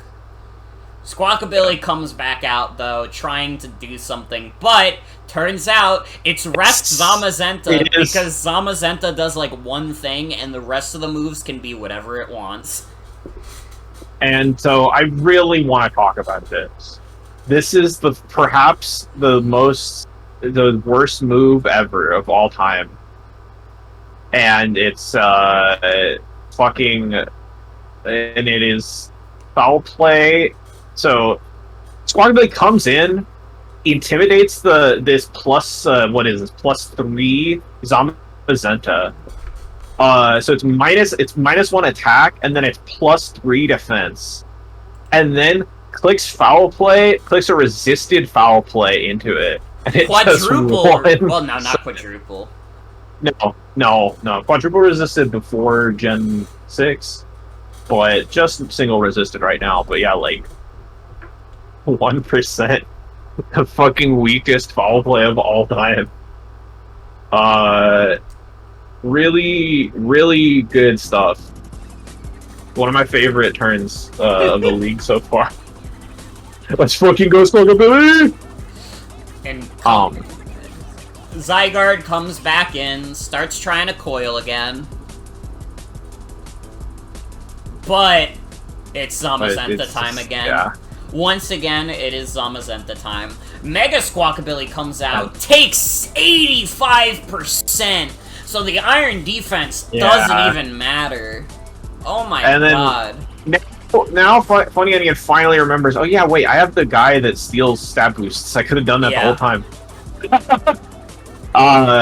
Bit of a goofball moment. It happens. It does. Click CC, but barely not enough. Ursa just... Oh, and the counter Ursa is crazy. Bloodmoon probably would have done it too, but yeah. Squawkabilly goes for a quick attack on Necrozma. Foul play gets the kill, and then does not kill here. Ooh. It's not that high of an attack stat. Yeah. And Squawkabilly is trying. Lord knows Squawkabilly is trying, but this is a foe just far too strong. Gets hit into sash range, so now that reversal is gonna do decent damage, but not nearly enough to get rid of Blood Moon. And I mean, with Moonlight, I mean, it's still just too much HP. And gets then, taken out. And Regieleki honestly doesn't have any coverage moves, so all it can do is explode to get rid of get the differential down to 1-0. Yeah, but definitely, you know, a good showing from Funyonion. Like, yeah, I was really close. You know, more intense team, and really Cross just staying down to the wire every game. Like, what is this? This 2-0, 2-0, 1-0, 1-0. Like, oh my god, this shit gets down to the wire. So yeah, let's get the funny onion in here.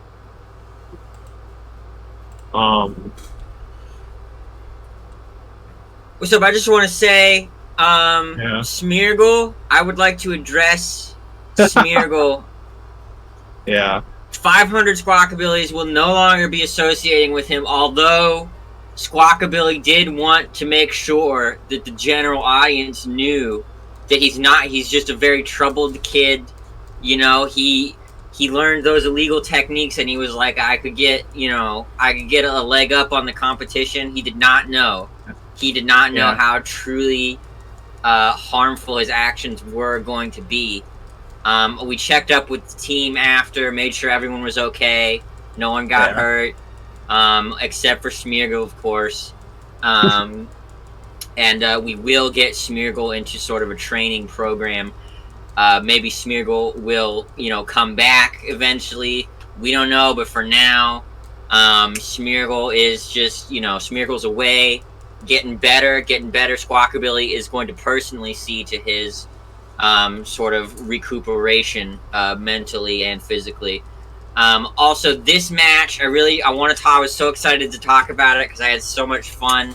Like you said, the explosion just to get the differential down to 1-0. I had a lot of fun. I really, really badly wanted to end this match with an explosion if it didn't go my way. And I was so happy I finally got to do that. I did feel like I had sort of my Arceus was Psychic type, and I'm looking at the other team. There was a fighting type. I feel like I had a big sort of use for my Psychic type Arceus, specifically against Cross here. Squawkabilly I had to use, of course. Foul play against that Zamazenta. I figured I had a turn because he was resting, and it would be kind of funny. And it ended up being pretty funny. It made me laugh really hard. So yeah, it was funny. I'm super glad. Although, unfortunately, I did realize what I could do to be sort of funny, but I did not realize what I could do to actually be useful up until he already woke up. That was to switch into Marshadow, and it sucks. It sucks, because I look back now and I'm like, oh, man, I had a whole turn. He was resting, he was asleep. That would have been so cool. It would have been so useful. Although, there's not really much I could have done. Hindsight is 20/20. Hindsight is forever. Hindsight is 40/40. I mean, it was so obvious in hindsight, but in the moment, I was just very excited. Now, the team here, they've instructed me. They've told me, hey, we, as much as the next guy likes to have our public lives, shared with people for their stories to be inspiring, but Squawkawilly is actually a stage name. I'm not really sure what Pokemon that is, but he did say Squawkawilly to use as a stage name, because he's actually a very private guy, and we haven't seen him yet in the matches. And he told me to, introduce him as Squawkawilly, and he's a very private guy, very serious guy. He takes this very seriously. He was heated. He was very tilted after this match, and he was very angry at Smeargle, obviously, last time. We had to keep them apart, which is not normally something we have to do on 500 Squawkabillies. And obviously it might become a problem in later matches. He's very competitive guy. Shockabilly, however, Regieleki is very hyper. He's in here just to have fun, and he has a lot of fun. All right, he has a lot of fun behind the scenes. He's having a lot of fun. He actually bought tickets. Everyone like flights to Disney World after the event, and it's going to take a little while to schedule our next match, just because my team is busy in Disney World with him, and that's okay. That's totally okay. The team, they need their fun. They need to rest. They need some relaxation. They need some fun. And Shockabilly, he's provided that for them. Regieleki. Now, a Theist Horse is actually not a Squawkabilly at all. Doesn't even know Squawkabilly that well. Squawkabilly just really prayed, and a Theist Horse was there. Now, I'm not sure if this is some sort of god character, some sort of varietal of holy character, but he did show up in response to a prayer, just a nebulous prayer. And What?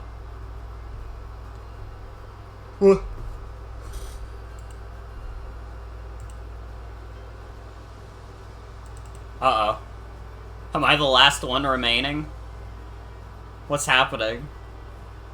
Sounds like my third Discord crab. Oh my god. I also can't hear Funyonion at all anymore. Or might be fucked up today, to be honest. Maybe. I don't know. Something might be going on with their servers. I'm gonna move Funyonion to the audience and then invite Funyonion back into speaking. And see if that fixes it.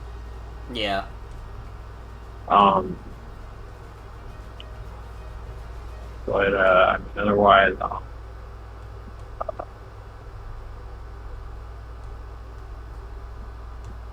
Let's see what happens.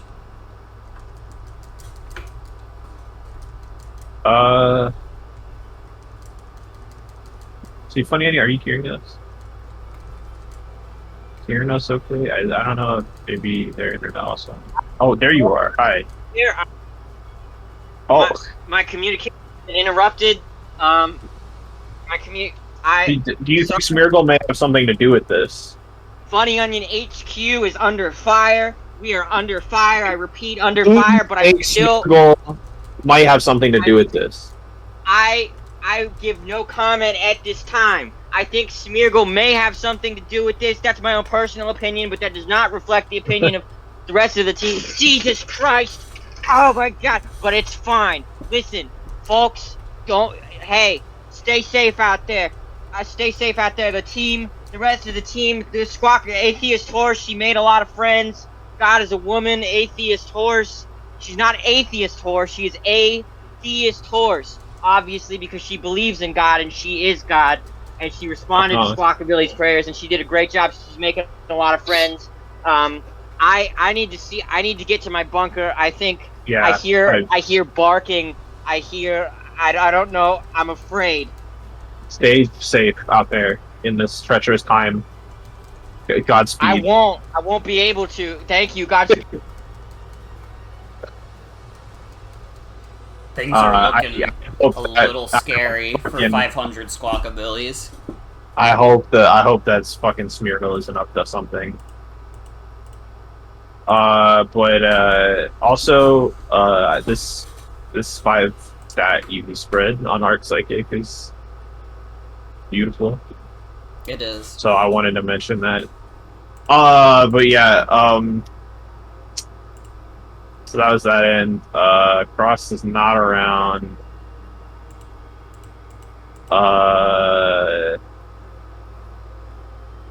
Take a real cursory look at the pace. And maybe like the DD, like the dual stabs, DD Toxic, Necrozma is kind of cool. It is so much braver than me for bringing a fucking boosting psychic type against the fucking Squawkabillies. Against the fucking Marshadow roster. I was more worried about Squawkabilly, but that's fair. Also, my favorite member of 500 Squawkabillies this week was Shockabilly.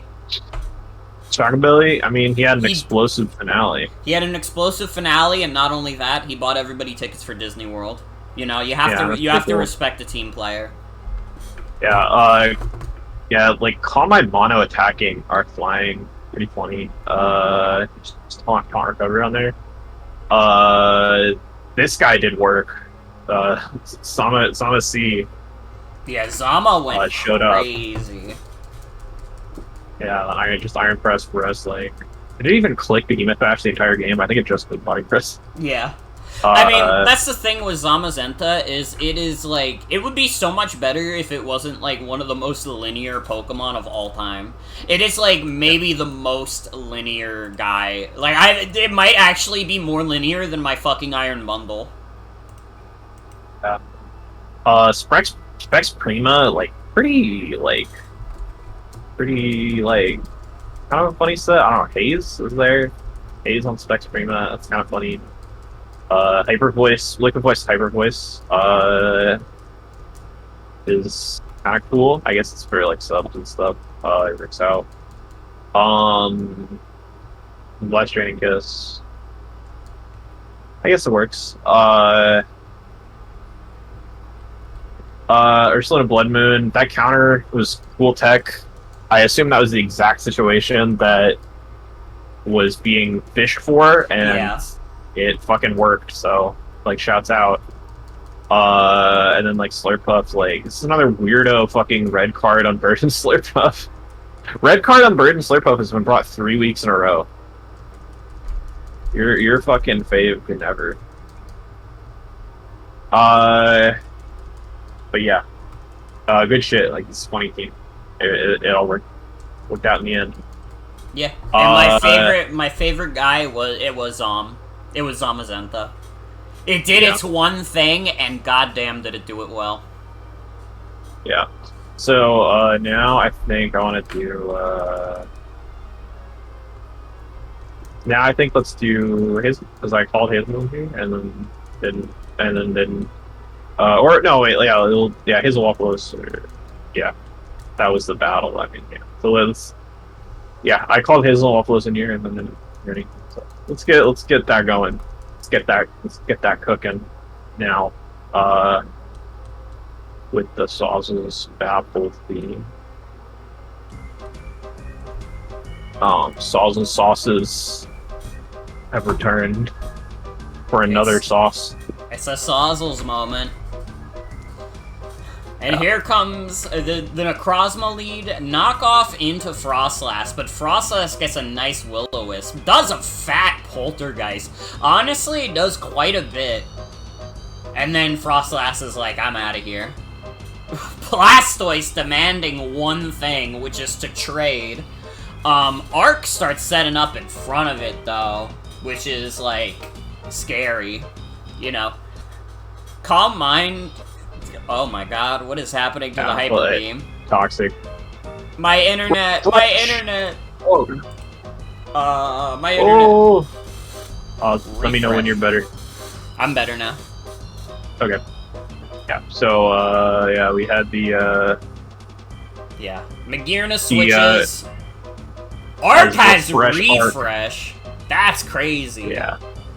Which, honestly, I think Refresh is super good on Arc. I think it's super underrated. Mm-hmm. Like, Toxic is the main tool that, like, people are bringing to, like, beat, to kind of beat, like, Arcs, and so Refresh, like, makes total sense. Yeah, that cooks. In the comes Clodsire. Clodsire gets leaves. scared by a little spike. And here comes Magearna. Zapdos absolutely annihilating Frostlass. And here comes Pokemon. Yeah, it's Pokemon. It's Pokemon, ladies and gentlemen. And the Pokemon gets hit by Helmet and then Static. Yeah, it's a little tricky for Mew now. Tries to do another Psychic Fangs. Gets hit by Rocky Helmet for its trouble again. And Zapdos is just like sitting on Hazel right now. It's a fat discharge. Psyshock doesn't do nearly enough.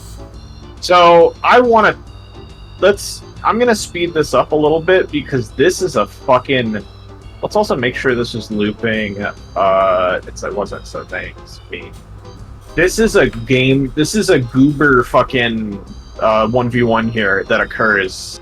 I'm gonna put this on fast. Pain Split comes out.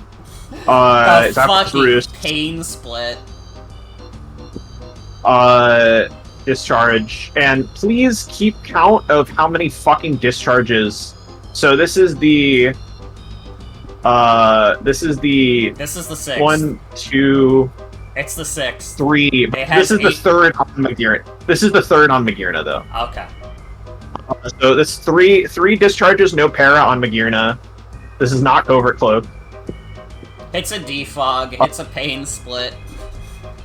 And they're really going at it. Gunnar, shockingly going for a lot of 4 discharge, no para. This is a 30% chance for the record. 5 discharge, no para. We got J-Rose in here. And split. Another discharge, no para. More para. So, going for Roost again. Fleur Cannon. Although now it puts Magearna in a situation. Pain Split. Nope. And now another discharge, no para. This is getting comical at this point.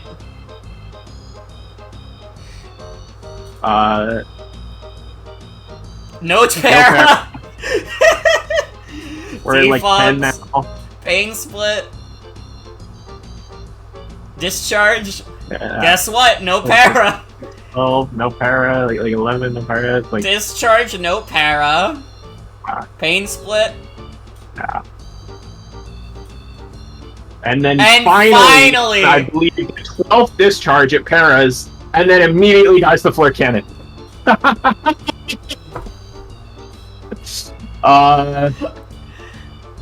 You know, so, it's like the song once said, when you try your best but you don't succeed, when you get what you want but not what you need.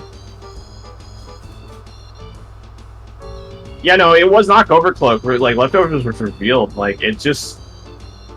WAFFLOES did not get lucky on those paras. To be fair, I don't think that those paras really changed the bottom line of that 1v1. Like, Magirna was kind of just winning that 1v1. So, I don't know, but it was still crazy that WAFFLOES got that unlucky.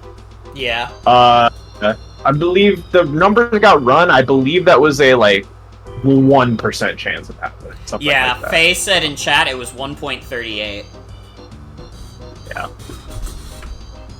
Yeah. And then another huge pain split on the CM. Like, we're finally just switching out. Yeah, Arc eliminating Mew. Here comes in Magirna, who's gonna do... set up a little spikes. We set up a little spikes around here. Yeah, for some reason, WAFFLOES gets scared out by this paralyzed Magirna.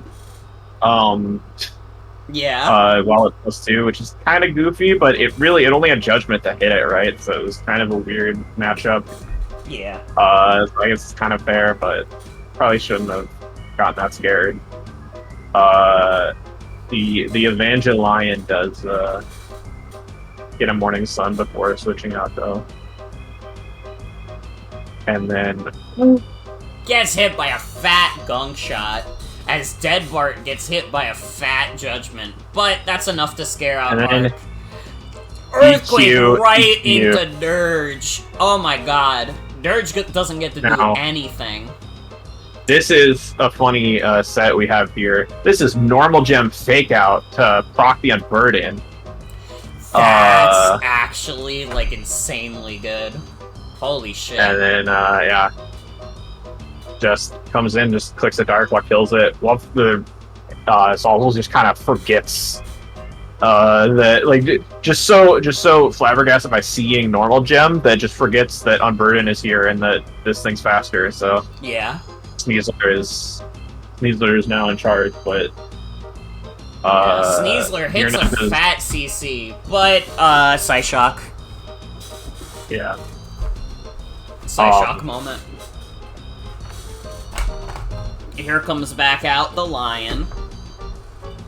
The Leftovers are finally gone, but still a nice little pain split happens. And then hits a fat flare flare cannon.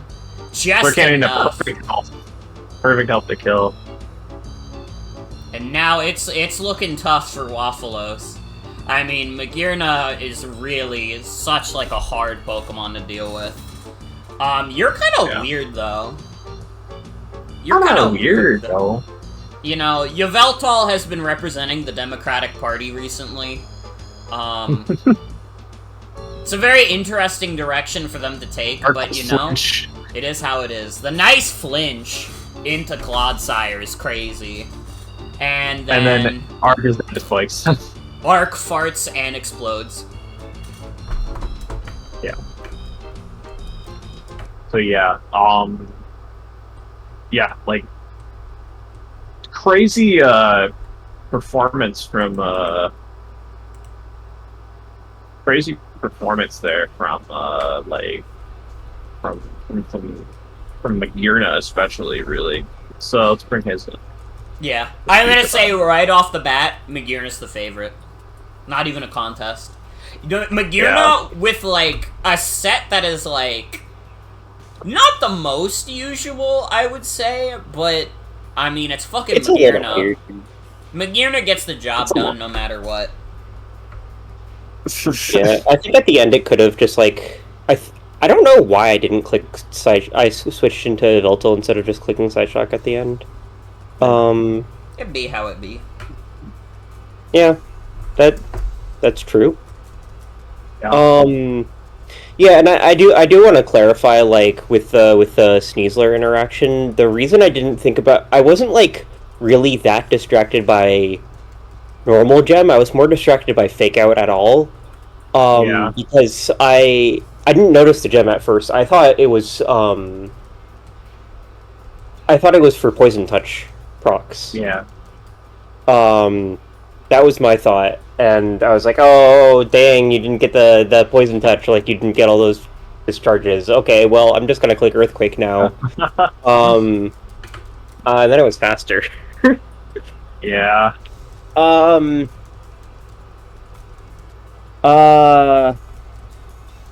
Maybe I could have clicked a second DD on the Arceus Fairy. Oh well. I mean, that would have made me sad about Color. Anyway, that's not why I'm here.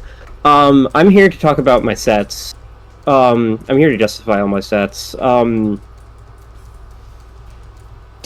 Arceus was the first thing I thought of here. It was just like I was scared of Arceus Fairy. I needed something to like hit a fat move on it.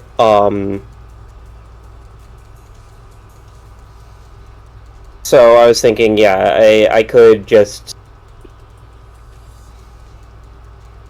have Arceus Dragon unexpectedly be an answer to it,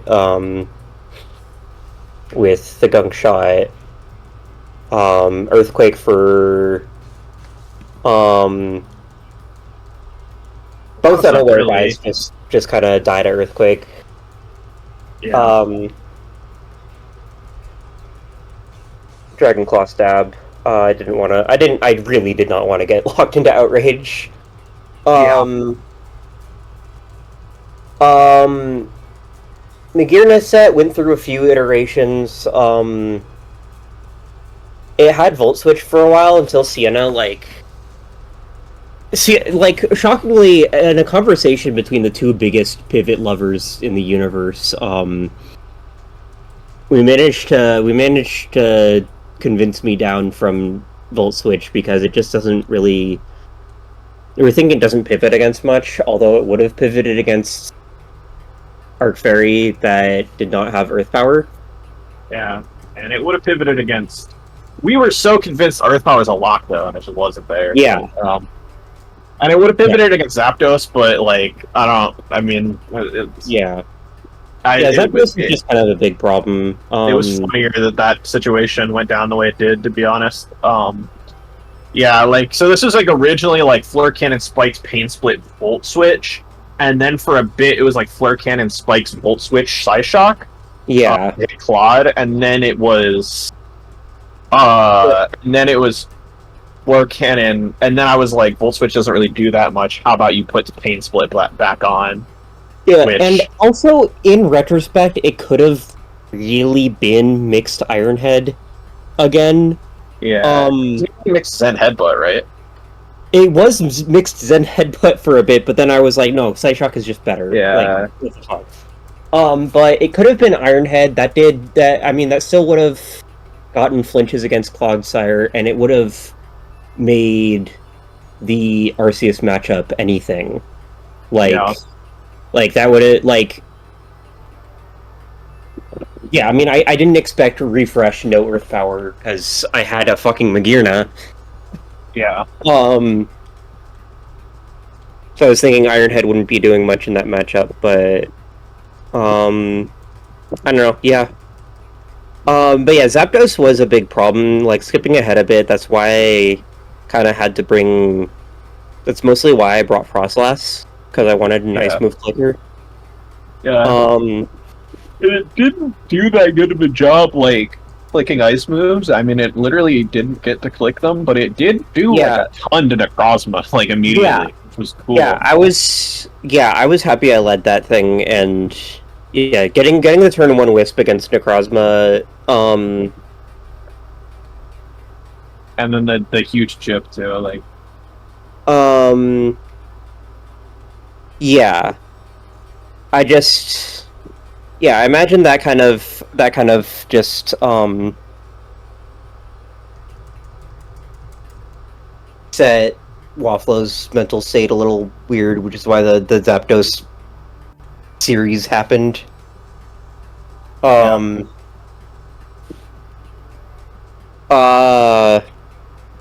Yeah, and I did switch it into Zapdos on, like, I thought that was the most, like, obvious defog in the universe, and then they just clicked, Discharge? Yeah. And that made me sad. I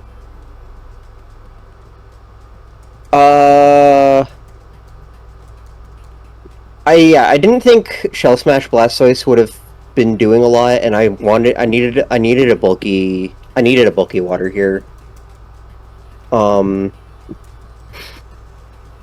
So yeah, I was when I drafted Mega Blastoise, I was like, I'm definitely bringing bulky spin. Sometimes this is not going to be just a Shell Smash bot, and I thought this was like a pretty good matchup for it.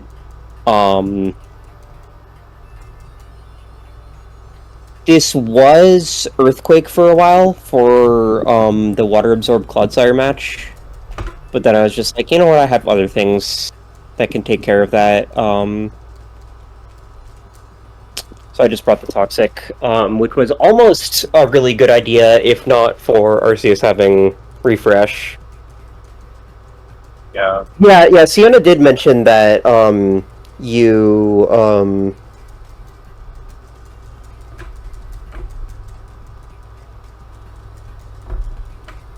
you were thinking of Balloon Claude for a while. Yeah, I'm just bringing back the chat. If I mean, you say Fairy Resists have a hard time stopping Arc, but I mean, again, I have brought Magirna Ironhead multiple times. I don't know. Yeah.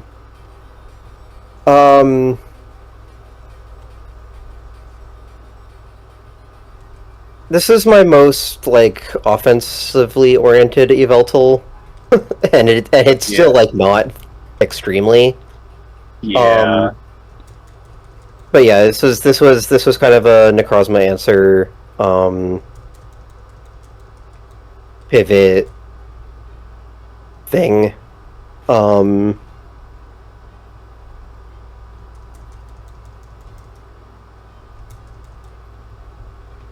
Yeah. Banned Mew was also basically for Necrozma. Having the two dark type moves.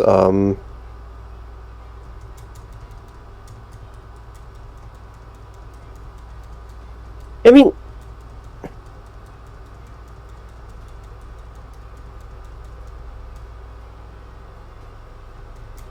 whatever. Yeah. Psychic Fang's close combat just kind of rounds out the coverage pretty well.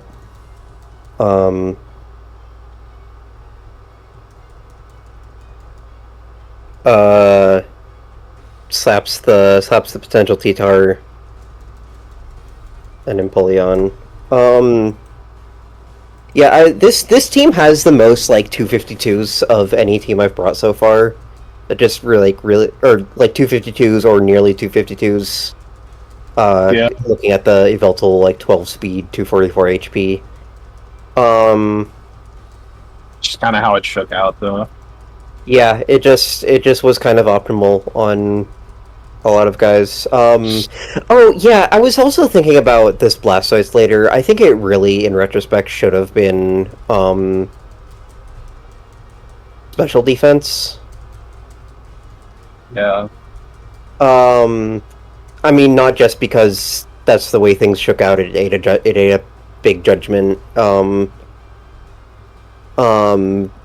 But like looking back at the roster matchup, it was just like it was for like Arceus Fairy, Skeledirge,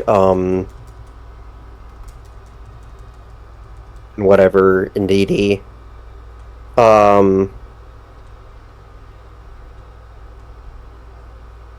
I had my Sneasler answers, I had my physical Necrozma answers.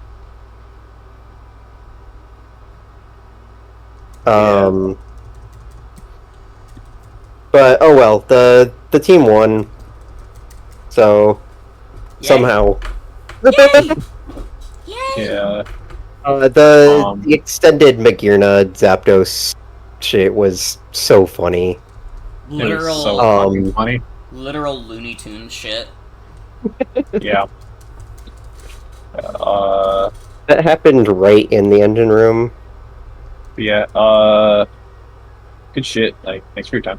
Like, favorite guy, Morgan. Oh wait, no, wait. It was Magearna. Did you say it? I can't remember. Oh yeah, you know. Yeah. When you do it really early, I always forget. Alright. Well, just don't. Heart. Alright, that's it. Alright, Heart. Thanks for your time. Let's bring the waffle in here. The waffle of doom. Bring the waffle. Alright. Let's Sorry talk. about this. Let's talk. So, I would argue, the worst play I made this match was not the Zapdos discharges. Frankly, that was fate. That was fate conspiring against me. And like telling me like don't switch out. Or like switch out. Just like don't fucking fish for this para. Just go to your fucking Dirge, go to like your fucking 2 other counters you have for this thing. 3 other characters that can switch into this thing. But I was like, no, I gotta get the para, I gotta get the defog. I have to. It's like it was a matter of principle at that point. Because like I really did not want that spike up, and then I got the para, and then Zapdos fucking died. Yeah. And that was rough. That was a bit rough. I did really brain fart on the on not letting Arc sweep. I've never used a Calm Mind Arc in my life. Yeah. But like that's like the strongest Pokemon ever. Arceus Fairy is the strongest Pokemon ever. I don't know what I was thinking. Yeah. I guess I thought I needed to deal with Magearna first. So obviously the solution to that was to bring in my burned Necrozma and let that get HP. That was the worst play I made, I think. That was even if it wasn't Calm Mind Arceus, I don't think I think I valued having I don't know why I valued having Necrozma. It was a very weird play. Yeah. I think I didn't really have a win con in mind this match. Even though I had this fucking giant fairy bitch on my team that could have killed everything if I just kept clicking Calm Mind, but I got a bit silly. Yeah. Got a bit scatterbrain distracted. And yeah, it does happen. But I was tough on myself for this match, especially when like I think this is probably one of the better teams that's been built, probably because I had some help from Ray and Faye. Yeah. I think this build I had was super good. But I did not play it well at all. Yeah. I think we'll talk about the team itself, like in depth. I think the speed on Sneasler outsped Shell Smash Blastoise with like max speed, which is fucking nuts. I only got speed. And I just put some defense in there for E-Speed on Arceus. Yeah. Yeah. You have the normal to fake out who's type. You had a pretty normal Dirge. No like Wisp, but I don't know. Roar makes a lot of sense in this league because of how many crazy setup guys there are that you want to get rid of. I think the idea with Roar over Wisp, I was really considering Wisp, but I put Shadow Ball over because I think I wanted something for some shit, maybe from you, I'm not sure. Roar is basically like, in case Hazel like stays in with Blastoise against my Dirge and click Shell Smash, because I was really scared of Shell Smash during this prep. The idea was like, oh, okay, I'll just keep Dirge and I'll click Roar, and then I'll get like some hazard shit. I did not do a great job of keeping hazards up though, unfortunately. Yeah. Frostlass Frostlass put in a lot of work, like long term in this match. Yeah. Let's see, the RCs, yeah, refresh was basically just for... And for what happened, right? Yeah. Like, more or less. Just a random fucking toxic on something. Yeah. Over my RCS. Everybody's trying to do that to Art. It just makes sense. And like, if you're Fairy, like, especially, like, that's such a good neutral hitting type to, like, be able to just run refresh instead of needing to run coverage necessarily. Unfortunately, it did not click in my mind that I did not need coverage to sweep, which is a brain fart again for me. But yeah, you know, now I know. So is what it is. I think the EVs, I forget the EVs. I imagine 96 speed was probably for like, I don't know what's over here, like. I was thinking Jolly, Veltal, and Mew. Oh yeah, makes sense. Yeah, and then we have the Lion. Oh, actually, no. I remember before I move on to the Evanged Lion, I EV'd this thing specifically to live a gunk shot from Arceus, and I knew gunk shot and Arceus was going to be a thing. Yeah. I don't know why I stayed in though. That was I was just really scared of it setting up. Yeah. Which, like, I should have realized that Hazel would also be scared of that on my team. So whoopsie. Yeah. What are you gonna do? Well, you didn't stay in though. Like you left or I left after the spike was already up though, which was like you forgot that you weren't gonna get rid of that. I forgot about the spike until like the last 3 turns of the game. Like, wait, Arceus can't do it. At that point, I was like, fucked. At that point, it was pretty much over. Oh yeah, so you had this fucking. I think actually a crazy spread now that I look at it. Max Spadef. Yeah, okay. Max Spadef. The attack was for one-shotting Alolan Muck. This guy was, oddly enough, worked as a knockoff absorber despite being weak. Because he always has he has Prism Armor too, as well. Like, so he takes he doesn't take as big of a knockoff anyways, even though he is weak. Yeah. I forget what the special defense was for. Probably. What was that for? Let me look at the roster. I think it might have just been a carryover from when it had T-Wave. I think ultimately I should have brought T-Wave for Morning Sun, because this guy was kind of meant as like a lead. Just kind of like, I'm not going to be using probably would have done some good stuff. I could have played the Necrozma a lot fucking better by not playing it at all for most of the game. But it happens. It happens. Yeah. In Pupastinka. Pupastinka, huge as always. Love this guy. I believe. I mean, nothing crazy here. Didn't do a whole lot. Pretty normal set. I took the advice you had to put fucking. I put actual hazards on it finally. Yeah. So it can actually fucking have. Some semblance of pressure. Spike's is honestly fairly good into Hazel's shit, because a lot of this is grounded and a lot of it is there's one, but there's a good round of poison, but a lot of it is grounded, and a lot of it doesn't really like being status. It helped with the bulkier stuff like RCS and Quagsire, so I ran over spikes. I figured I already had stealth. You already have rocks, I originally had Bramblegast for spikes too, because it kind of helped with Quag and Mew, and it was another setter. I feel like Blood was also kind of water absorb in order to kind of be able, and haze in order to kind of be able to deal with Shell Smash Mega Blastoise. Yeah, definitely. Yeah, I wanted to run unaware because I was scared of Earthquake, but just overall water absorb was the safer bet. Yeah. And now we got Zap Tough. This was a tough match for him. I'm not mad at him. Even though shit. it didn't work out, and like he got the static proc on Mew like first try. Like I'll give it up to him for that. Yeah. It was ultimately a faulty play on my end, I could I was have telling ran. you, dude, I'm so worried about the fact that you have 4 contact moves on Mew. Zapdos is gonna switch in and static it immediately, and that's like, I don't think you were right. Physical because, You were right. yeah. The spread out Zap was really great. I think Zap did phenomenal despite fucking missing 1 million discharges.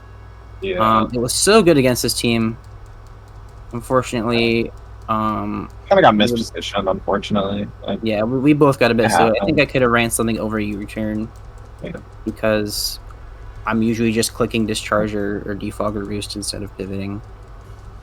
Yeah. Maybe I could have ran T-Bolt T-Wave because I was looking at some ranges while I was prepping, and Thunderbolt did more Yeah. often kill Blastoise than discharge. Yeah. But yeah. It happens though. Yeah. Now, Last time I ran Waffles. T-Wave was on the fucking. What's up? Sorry, I didn't realize you weren't done. No, you're good. The last time I ran T-Wave was on the fucking Foul Play Tyranitar, so like, this is what it is. Are you guys dancing? What's going on over there? Sorry, I'm just, I'm playing with my mouse. That's awesome. Oh, some mouse movements, What I was talking about. Morgan, what were you talking about? Well, are you done? I think I'm done. I think I'm watching these mouse guys move now. Alright, well, what is your comment on Chatter Elise X, who has now officially started your fan club and says that you are the GOAT of all time? Yeah, that's my husband. That's my boyfriend. Okay. I didn't even notice that. Yeah. I see. That's who that is. That's who that is. Oh, okay. Interesting. That's the biggest WAFFLOES fan. He helped me cope after this match because this was rough. This is on a rough day. I'm like, yeah. I was beating myself up. I was being a real fucking whiner after this match, but I'm forgiving myself. I'm forgiving Zapdos. Shit happens. We'll keep it up. I don't know if I'll make it to playoffs, but I'm gonna try. I'm still. Yeah. You're still in it. Everybody's still kind of in it, basically, at this point. Hmm. Nobody's locked in, and nobody's fucked. Yeah. So, I feel a little fucked, just but I believe in my squad. keep gaming. Yeah. Any final thoughts overall? I think you mostly said Thank you, Faye, for help carrying this roster. This would have been like the world's shittiest stall team without Faye's help. Would have been like fucking Brambleghast, Terapagos stall. Against a team that didn't bring Shell Smash Blastoise. Yeah. But yeah, it is what it is. Fuck it, we ball. Yeah. All right. Ow, fuck. I broke my leg. My leg fell off. My leg. Oh shit. Okay. Uh-oh! Well, they're going to the hospital, so yeah. It happens. Yeah. They're gonna be the hospital forever now. Oh, it's gone? Oh fuck. Ah, nuts. The hospital is gone. Fuck, what are we supposed to do?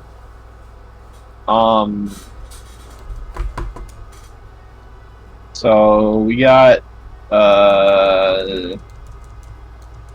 let me ping Ribbon again.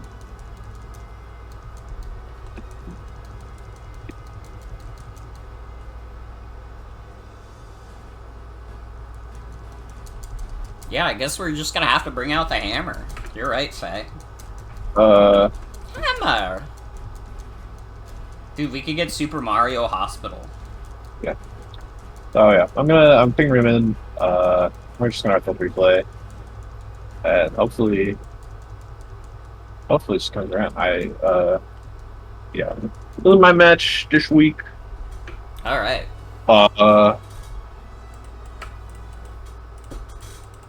It's my return to the forefront of society.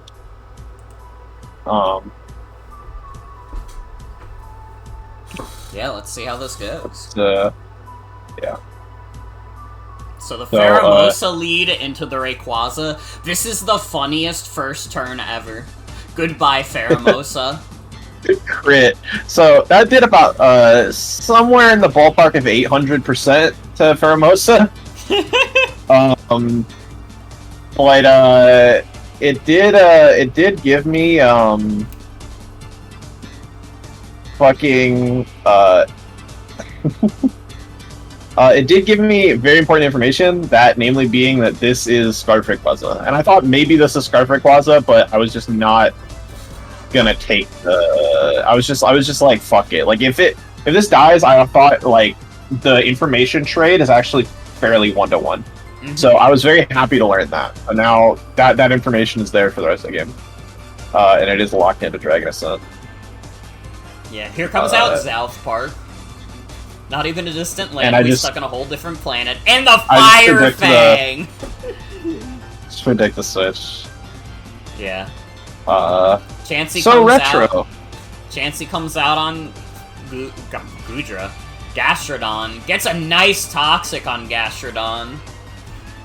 And I mean, what can Gastrodon do about that? Here comes out Chien Pao, who gets hit with a nice Seismic Toss. So Retro leaves. Here comes EB Games. Hey guys. Crit is pretty brutal. Yeah, but takes the helmet chip. And now I get the data that it's probably high chance that it's banded, based on the calc before and it clicking the same move twice. Not necessarily true, but like, because it probably would have clicked Crunch no matter what, but some info. And South Park comes back in. Yeah, South Park gets hit by a Crunch. The Crunch still does quite a lot, but without the defense, it just without the defense drop, like Chien Pao has to fucking leave. We got Gastro into Alomomola. Alomomola doesn't really give a fuck about what Gastrodon can do, really. Well, maybe cares a little bit about that. Yeah, just. But Alomomola stands the ground, gets a nice wish in there. Yeah, and then Regenerator. And now it's time for to... Soothing Jeff. I help. It's time for Soothing Jeff. Soothing and this Jeff is does just a kind of defog. Wow. Yeah, bad ice. Lando just kind of got left. Like, Lando just kind of got left, like thrown in the garbage there. I'm not gonna lie. So I So yeah. Chien Pao comes out. Arc leaves. Does an Icicle Crash into Alomomola. Scares out Chien Pao. Here comes the Yellow Man. To yellow all over them. Unfortunately, Judgment only does 17% to Chansey. And Chansey gets a Toxic on Chien Pao. But Chien Pao starts clicking crunches. It's about time for another crunch incident. Rayquaza comes out on Alomomola, but South Park gets sent out on Rayquaza. And Zacian outspeeds with the Scarf. So Rayquaza dips. Here comes back out Gastrodon. Zacian dips. And Chansey is able to just shit on Gastrodon for a bit. Although Gastrodon gets a spike up for its trouble. You know what? It even gets a second spike up for its troubles. And you know what? It does recover. It does recover. But the recover is not nearly enough at this point, so back out comes Arceus Electric. Gets a Toxic on Chansey, but Chansey gets the Toxic back. So now, Ribbon isn't on a bit of a timer with most of her Mons. Yeah. Port to bring in the Arc Ground safely. Yeah, get a defog pretty comfortably up. take the Ice Beam and does then like just bring fuck Chansey all. back in. And then Alomomola takes Dragon Ascent like it's fucking Thanksgiving dinner. Dies to the Rocky Helmet. Back in comes Yellow Man, and it's down to the wire for Ribbon's roster. I mean, it is not looking great. Tries to get another Toxic on Chansey. Seismic Toss on Arc. Arc's got some pretty high HP. But unfortunately, with the Toxic going on, it's tough out there for a yellow man. And just Toxic kills. Chien Pao comes back out, but Chien Pao is on a hell of a timer. Only has so much time that it can do damage. Does trade with a Llama Mola, but it's just down to Gastrodon. Pao Tribute cleans it up. Yep. Oh, but yeah.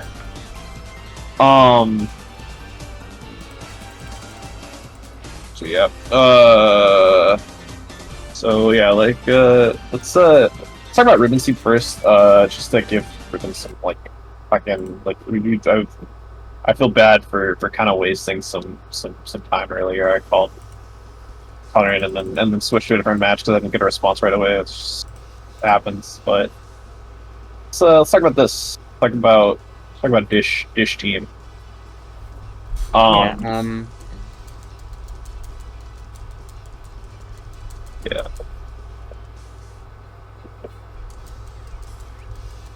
I guess start with Arceus.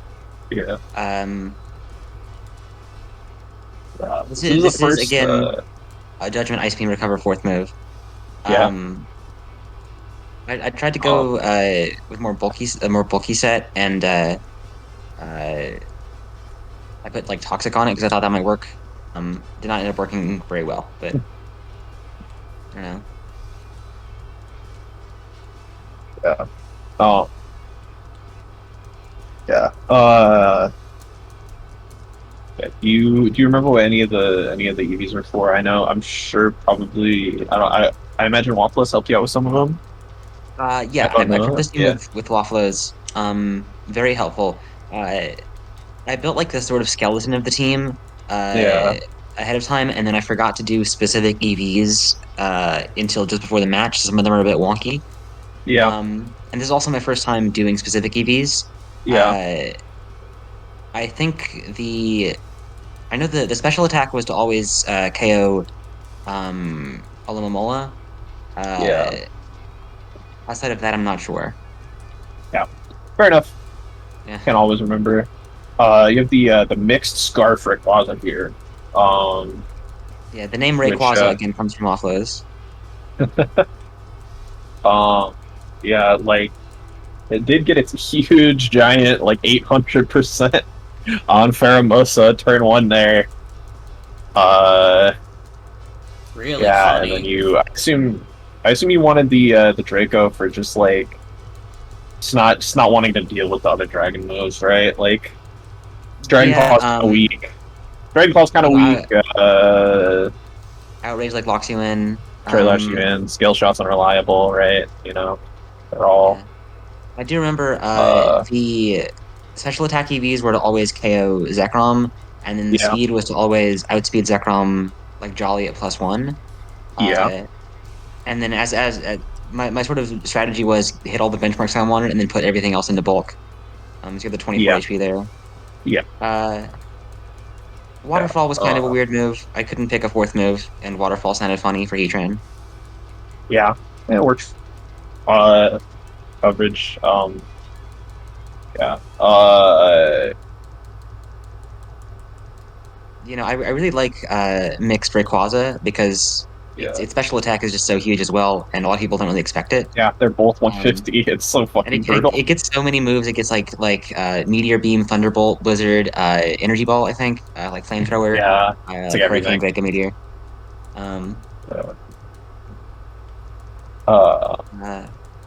The Red October, the Scissor, Bullet Punch U-Turn Roost 4th move. This was my Defogger. Since I didn't have Patron on this team, it might have been smart to have another hazard remover.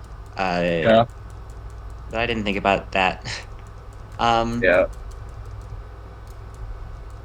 guess also not too much to say about this set. It's just pretty standard, like max attack adamant. I tried eating for specific things, but it turns out there's not a whole lot of stuff that you really survive or KOs that you get by putting only a little bit of EVs in. Like in this case, Yeah. the best thing was to just go all in. Yeah, you need to put a ton into like you need to go really bulky to like live a bunch of like put up like like coverage, whatever. Which can be tough.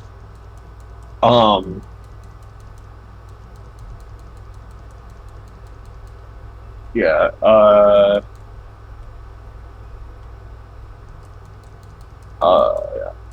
yeah, the Lando. Lando. Um, I think those speed EVs might have been for Zekrom. They might have been also for like they might have also been for like uh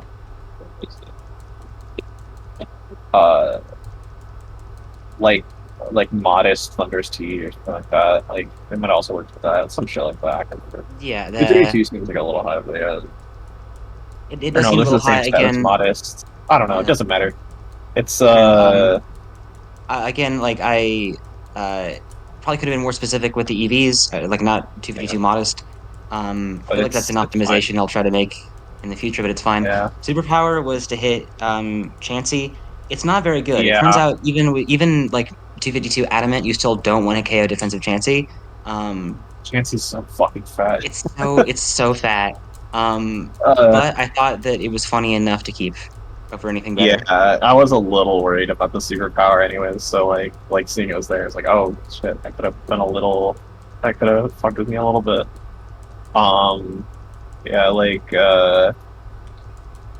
Gastrodon kind of over-reliable as a very, very standard set here.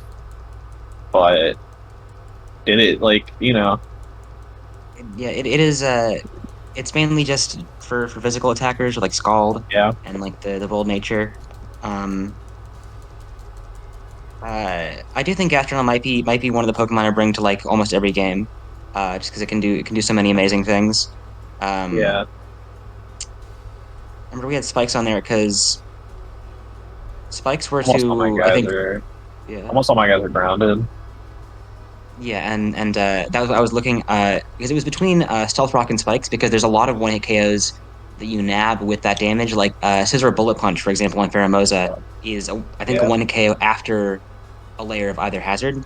And just looking at Sienna's team, I was like, there's a lot of grounded guys, not a lot of things weak to rock. And so I went with Spikes, especially because my idea was to try to stack multiple layers. Also did not happen. But that was sort of the game plan. Yeah. Yeah, and then you had the Ban Qian Pao. Yeah. The idea with this team, and also sort of the last team I made, was to just have two dudes with U-turn and then two dudes who could come in and click buttons. Oh yeah. And I think that's a very solid strategy. I just think that I needed to execute it a bit better. Yeah. Unfortunately, it was a tough core to break. No, it was very tough. When I was looking at Sienna's team, I saw like a lot of slow defensive Pokemon, and that kind of made my offense brain go into overdrive. And I was like, just looking at the numbers. It turns out numbers aren't enough sometimes. Yeah. And I had a very hard time breaking through that Olomomola Chansey.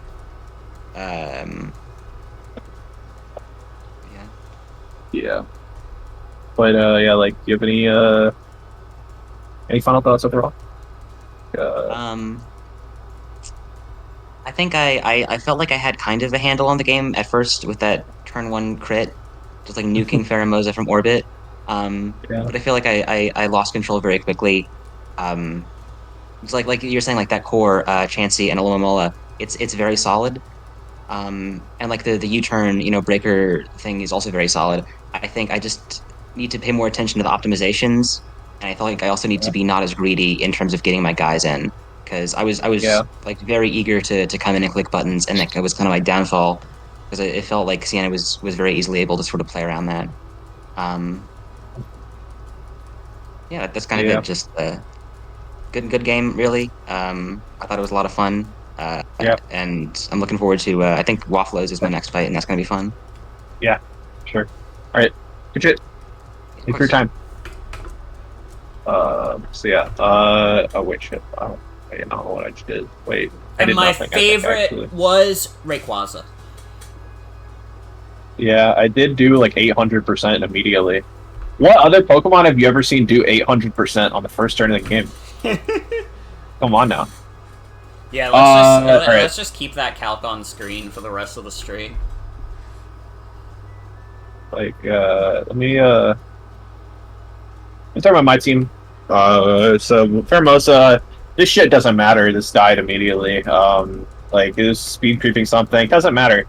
I'm still, like, fine with the exchange of information that occurred turn 1, but I wish Fortnite Frenzy had gotten to do a little more. Pheromosa has kind of gotten fucked for 3 weeks in a row, and it makes me sad. Because a lesser person would say Fraud Watch, but you're being the bigger person. No, the cockroach is just La Cucaracha. Just gotta wait and see. Chansey, Mola, these are really the goats of this game. Like, this fucking core, like, just ate fucking everything. Yeah. It's like basically my first thought was just like, yeah, like, this core eats everything.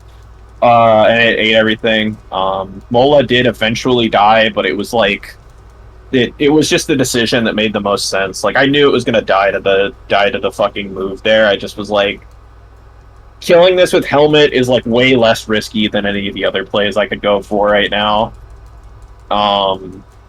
It's just like, it was just the most reliable thing to go for.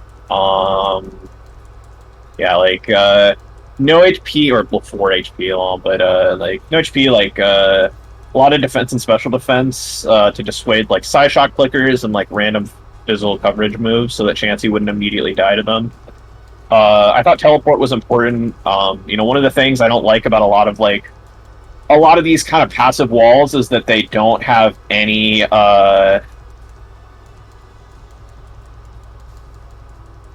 like, with these kind of passive walls is that they don't have any, like, they're just like momentum killers, but I like that Chansey and Mola are both pivots. They both keep the momentum up.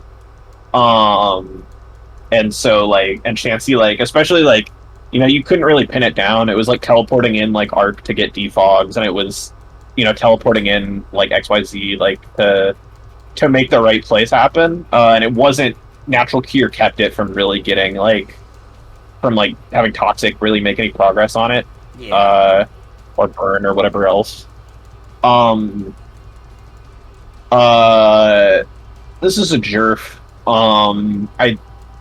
I've bought a lot of these, and I will continue to, because they're good. Like, Ground Ice is especially, like, a really good combo, so expect to see even more of these in the future. But, you know, this time, the Ice Beam really did matter. I clicked the big Ice Beam. Mostly, this guy just kind of clicked Defog, and just sat in the background for most of the game. Happens. This Zekrom's kind of weird. I basically just, like, wanted, like, a mid-game breaker thing that could, like, just, like, click really big, like, Volt Strikes and, like, chip things down with Volt Switch and, like, Dragon Claw, and, like, get rocks up mid-game against, like, potential Hat with Mold Breaker, like, Terravolt Rocks. And so I thought that would be fun, but just kind of didn't really have a reason to come out. Like, Mola and Chansey and Zacian really just did so much this game to kind of keep those big threats from, like, being super scary. Yeah,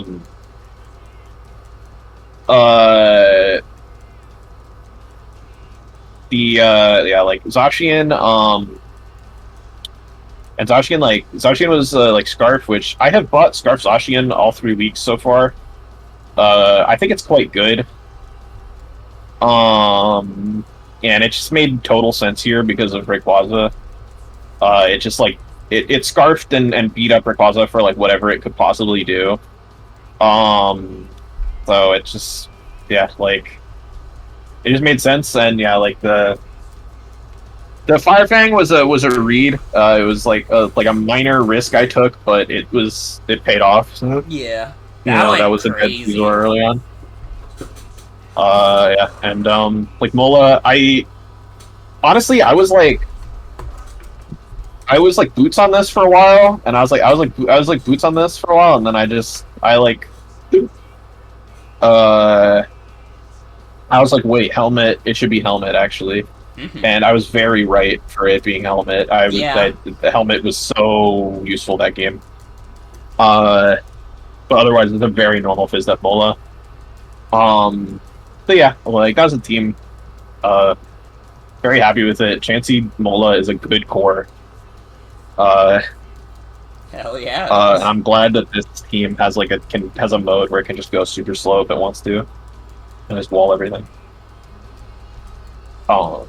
Sienna, you got a favorite guy? My favorite guy is probably South Park, honestly. South Park. I mean, the Fire Fang was huge, and I mean, just clicked big buttons, scared people off. He put on a lot of pressure. Yeah. And it's like, you can't really... Mola and Chansey did like an equal amount of work, so you can't even really determine which one is the... Yeah. Like, oh, which one was better? Oh, it doesn't. They both did the same. So South Park, it's a fair middle ground.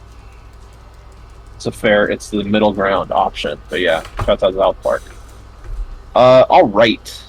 We got one more. Yeah, we are just one more. So it's just Steve and Faye now. So let's pull this up. I have no idea if Steven's gonna be, or I have no idea if I know Steven's not gonna be around. I have no idea if Sauzels is going to be around to talk for Steven either, but we'll see, I guess. Otherwise, we'll talk about it, I guess. Alright, let's go. Yeah. So we get the Greninja lead into Groudon. Yeah. Gets a little taunt action. Ice Beam into the Groudon. Gets hit by a Precipice Blades. But Faye decides, you know what? I'm gonna set up a Toxic Spike. And Precipice Blade misses. Faye goes for another taunt. Misses Precipice Blade again! Yeah. Fucking brutal. Oh my god. So Faye gets like the best fucking lead. Faye gets like the best lead she could possibly ask for there with multiple misses, so getting the T-Spike up, chipping Groudon heavily, and letting Sun run out. Yeah. Like, holy fuck. So yeah, and now Arc Fighting comes in. Arc Fighting comes in, hits Groudon, just kills that goober. The Arc comes in and gets poisoned. But it starts setting up Calm Minds. I mean, it gets hit by a fat Shadow Ball. So it's not looking super great. And then, uh-oh! That wasn't Arc at all! It was a silly guy. It was a silly guy. It was an Arc from a certain perspective. Zoro Arc.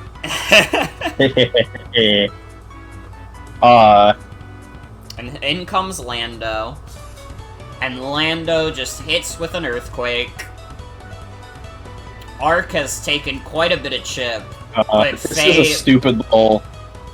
Let's just speed up to this stupid little dance they do in the middle. Yeah. It's like it accomplishes nothing. Let's see. Yeah, I don't know what Steven is hoping for with the recovers, because it's gonna keep going down to about the same range, and Earthquake plus Poison kills Arc finally. Not without doing some damage to Lando, but, I mean... Yeah. Lando taking on an Arceus, so that's nothing to sneeze at. In comes Slowking. Boneless Pizza. U-turns out, and that U-turn does 40%. Yeah, that U-turn was huge. In comes Fat Universe, but gets hit by Scald. But Mamoswine is able to get the kill. And in comes Blaziken. But in comes Lando to get rid of some of that attack.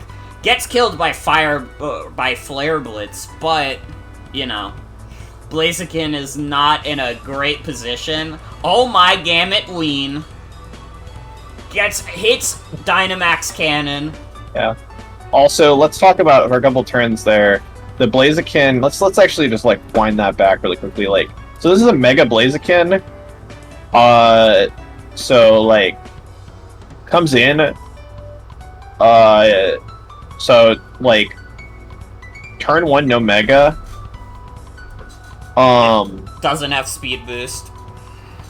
It doesn't. Forgot speed boost. And then turn 2 remembers the Mega, but like no speed boost by this time, and like eats the Dynamax Cannon. Yeah. Pretty brutal. Yeah. Rush comes in, it's pretty slow. Dynamax Cannon, and then it's just up to Sandslash, but Sandslash has the worst special defense maybe ever. And it's 4 times weak to fire. So yeah, Faye just cleans it up. Alright. So let's bring Faye in. I want to say also, this was a little bit of a proud game for me, because I helped Faye prepare for this. Hello. Yeah. So yeah. Alright. So the Steven had like just like a lot of just dudes, like a lot of those are like offensive dudes. So just like I did not want to think about playing defense against these motherfuckers, like between like Lilly and Hisui and Reshiram and like some other bullshit. Like I didn't want to try and pivot around Reshiram, especially because that thing hits like a fucking truck, and I don't really have any good defenses against it. So I decided like this is like a more like. So I decided to just go way more aggro on this team overall. Yeah. So yeah, which is why you like contacted me. Yeah, I kind of did. I was like thinking about like contacting Sienna, but then like I decided like Morgan would understand the show, would be like installed better. Anyways, the really normal suicide lead Greninja, or like Toxic Spike Speed is like a lot of Steven's team is weak to the T-Spike in some form.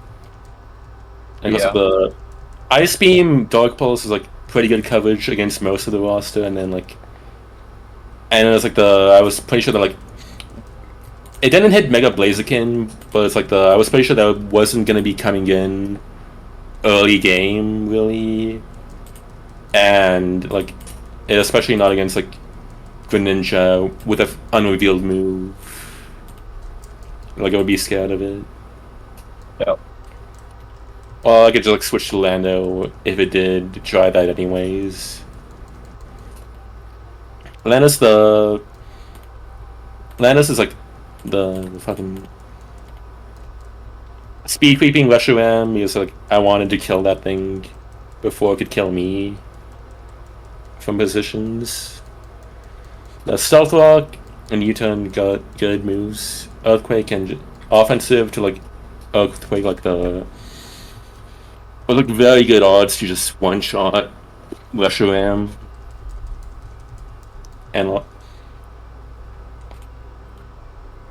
then like the explosion was just like mainly for I was like if like the hazards were gone and like the Logan was like a gamer set with bulk investment, and like there was the risk like Lando could be set up fodder for Lilligan. So it's like the explosion helped like enforce the trade with like or like just do enough damage to like so like even like a bulky Lilligan set trying to set up would still be put into Mamoswine Ice Shard range. And yeah, I should probably talk about like the main win conditions I was like building towards. The like Eternatus was like the main win condition I was like building for, because it's like did a shit ton of damage to basically everything on Steven's team. Yeah. And I was like, half of those dudes get like very easily one shot by this guy. Yeah. Originally, like, your idea was Life Orb, but I think Weakness Policy was a fucking genius idea. Yeah, like the... I probably should have like changed the EVs more after switching to Life Orb, because like the main thing was that like Life Orb boosted Solar Beam, one shot Groudon, bulky Groudon guaranteed. And then it's like the... I know like a couple other dudes are like on the edge of surviving, like the things that did survive, like I was a little bit scared of just them, so like stalling a bit to get like Life Orb chip and like whatever hit they have. So like instead of like going for like Weakness Policy, like for the big numbers, even bigger than Life Orb if it's activated. Baby. Yeah, baby. We love numbers. We love numbers. You know, like the Arceus fighting was like the biggest threat to Eternatus would be like Arceus Ghost. Like, yeah. Because it's like Arceus bulk and like doesn't really like overlap weaknesses with that many dudes, other than like the bulky psychic Slowking and Cosmo were like also like a bit of a like the other two main things that could survive Eternatus. Yeah. Like, but in it was Psychic Stab, so like the... So like between like and it's like between like Arceus fighting and Zoroark disguised as Arceus fighting. Like those are like two things that like lured in those checks to get whooped in some form or another. Yeah. Like the Arceus Toxic was like in case like the default opportunity was found, then Arceus would like put the status right back on them. And especially like Iron Defense, Iron Press, Arceus fighting like basically demands Arceus Ghost come in to respond to it. Yeah. It's like it like cooks so many other dudes on this team. And then like of course Zoroark like really loves Arceus, like the Arc fighting disguise, because like it scares away the dark types and again like lures in the psychic and ghost types to get hit, so that like the fucking like Eternatus later on in the game, or like the real Arc fighting can have like easier times cleaning up with that breaking power. Yeah. I probably like should have just kept Shadow Balling into it, because it's like the... Yeah. I think like in my head, like in the moment, it's like I was like miscalculated something about like the special defense boost. I was thinking that like an extra comment could let it live, but like it definitely would have died in one turn instead of 12. Or however long that took. Yeah. But yeah, the Shadow Ball was good into the thing, into like the Eternatus checks, and like Hyper Voice was like good neutral coverage, and like Flamethrower for Celesteela mainly. Yeah. And then like Memento is just like give setup opportunities for the win cons, Eternatus and Arceus fighting mainly. Yeah. And you had Memo. Yeah, like a lot of the, other than like Mega Blaziken, like a lot of the sweepers that Steven had access to, and like really weak to Ice Shard between like Lilligan and Roaring Moon mainly, and like Groudon does not like the ice move side of it. It's bulky Groudon would give me room to like play around it, but then like offensive Groudon would like take quite a bit from Ice Shard, and it's like it was like danger of Reshiram outspeeding it and killing it, but then like a lot of the rest of the team, like other members of the team, like mainly Eternatus, could just come right in on that, and then just kill from there. Yeah. It's like, so I was like ready to take that trade if it came to it, and then yeah, just like, good moves to hit and hurt people with. Right. Yeah. So yeah, like I don't know. I mean, that covers all the guys basically. Like, you have any final thoughts? Yeah. Like, how the match went on this team? Yeah. The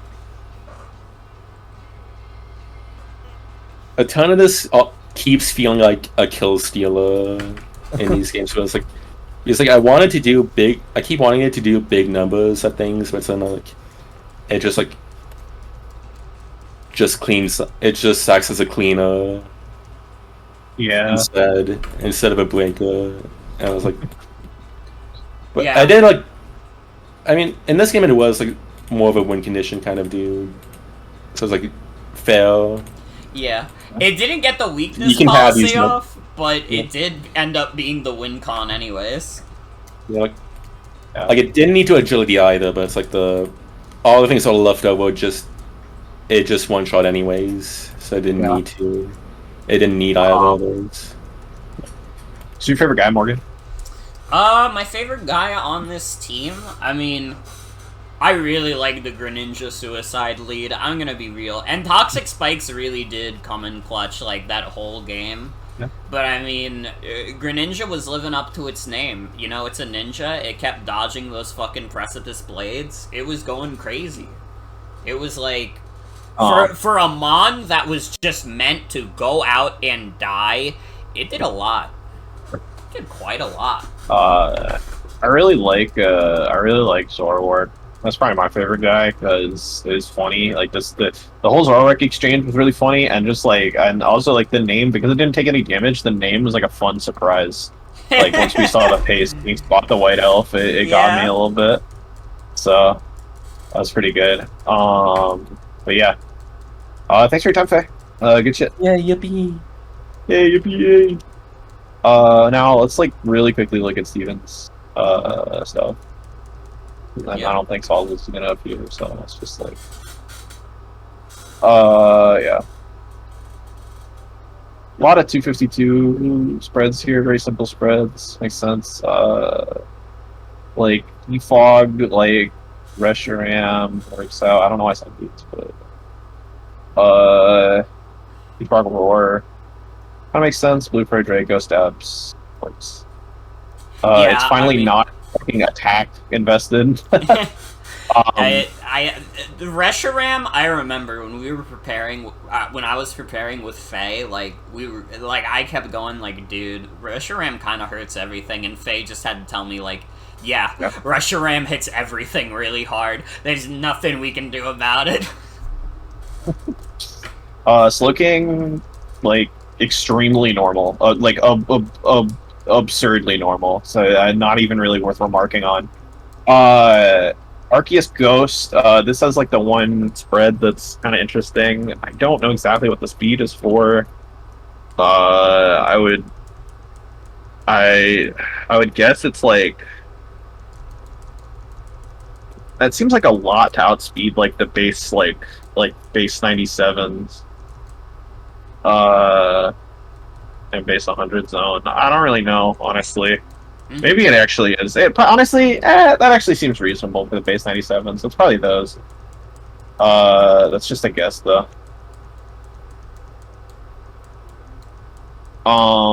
Yeah, like... Yeah, oh yeah, like, Fade mentioning in the chat, like, yeah, like, nobody, like, expected Fade to bring, like, an offense team, really. Yeah. Like a hyper offense team like that, especially, like, one that's that fast. Because Fade normally plays pretty slow. Yeah, like, Judgment, Calm Mind, Recover, Focus Blast, makes sense. Like, Ghost Fighting, perfect coverage, basically. Mega Blaziken, this set is fine, but forgot speed boosts, which sucks. Yeah.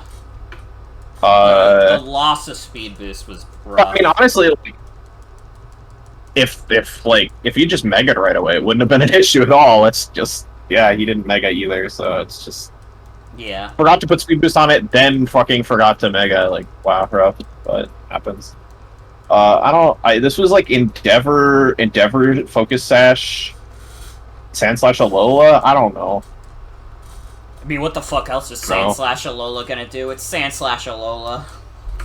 You have badass Joe lead with Steel Beam, Spikes, Stealth Rock, Rapid Spin. Have Focus Sash.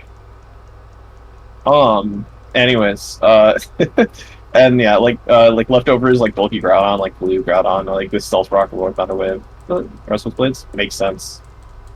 I don't know. All of it makes sense to me. I don't have that much else to say. It is how it is sometimes. Wait, I didn't say Favorite my guy? favorite Mon. My favorite Mon on Steven's team, probably, I mean, I'm giving it to Reshiram. I mean, it's Reshiram. It is hard. It did some stuff. And that's all I gotta say. I'm gonna give it to Sandslash because funny. I'm not handing Sandslash anything. You do not, in fact, gotta hand it to him. Okay. So yeah, let's just do a quick look over at the current rankings. This might not have been sorted as recently, but it's fine. Or it does seem accurate, but yeah, like some matches have happened since, so this is quite accurate. But yeah, those are our rankings right now. Tristana is our current only player with no losses yet. Pretty cool. Although she hasn't done her match yet, so Tristana, you better I haven't done her match yet this week. So we'll have to see. And if I remember correctly, it's against Faye, so it's a tough one. But yeah, you and John played, and that resulted in you both being at 3 wins in week 4. So we'll talk about that next week. We got the 2-win squad with me, Hazel, Eve, Faye, all these people, Frost, and Gray. A lot of the usual suspects around here. We're down to the 1 wins. Nobody out yet. Nobody fucked yet with the WAFFLOES Team and Lilly, Ribbon. And then finally Funyonion and Diana. Haven't gotten on the board yet. Ribbon. Why'd I say that? Funyonion got super close this week. Or this past, and Ribbon, I believe in the roster. I believe in the player. It just hasn't quite happened yet, but I know it will soon. So. Yeah. And Diana too. I think Diana can pull something out too.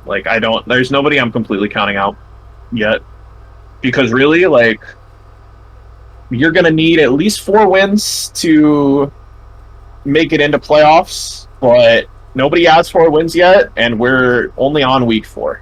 Yeah. So everybody is still on the table. Anybody could make a run. So yeah, and that's gonna conclude it.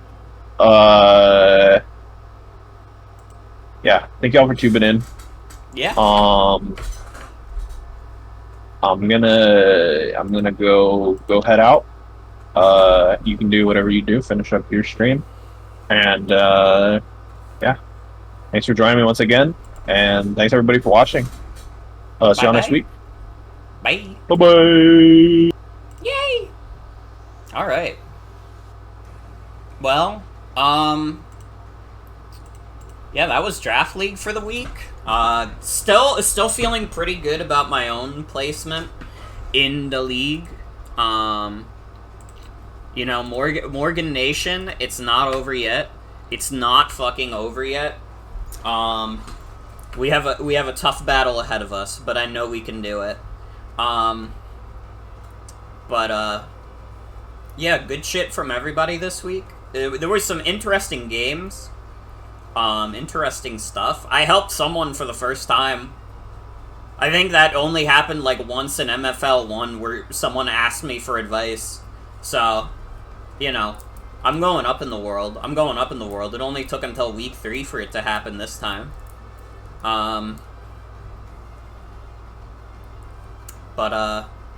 I'm gonna take a quick BRB. I'm gonna use the bathroom. When we come back, I think we're gonna play those games. I haven't played it in a little bit. We still have like 3 mini games to play. Yeah, I helped Charlotte 1 week. But yeah. When we come back, those games. I will see you all in a bit.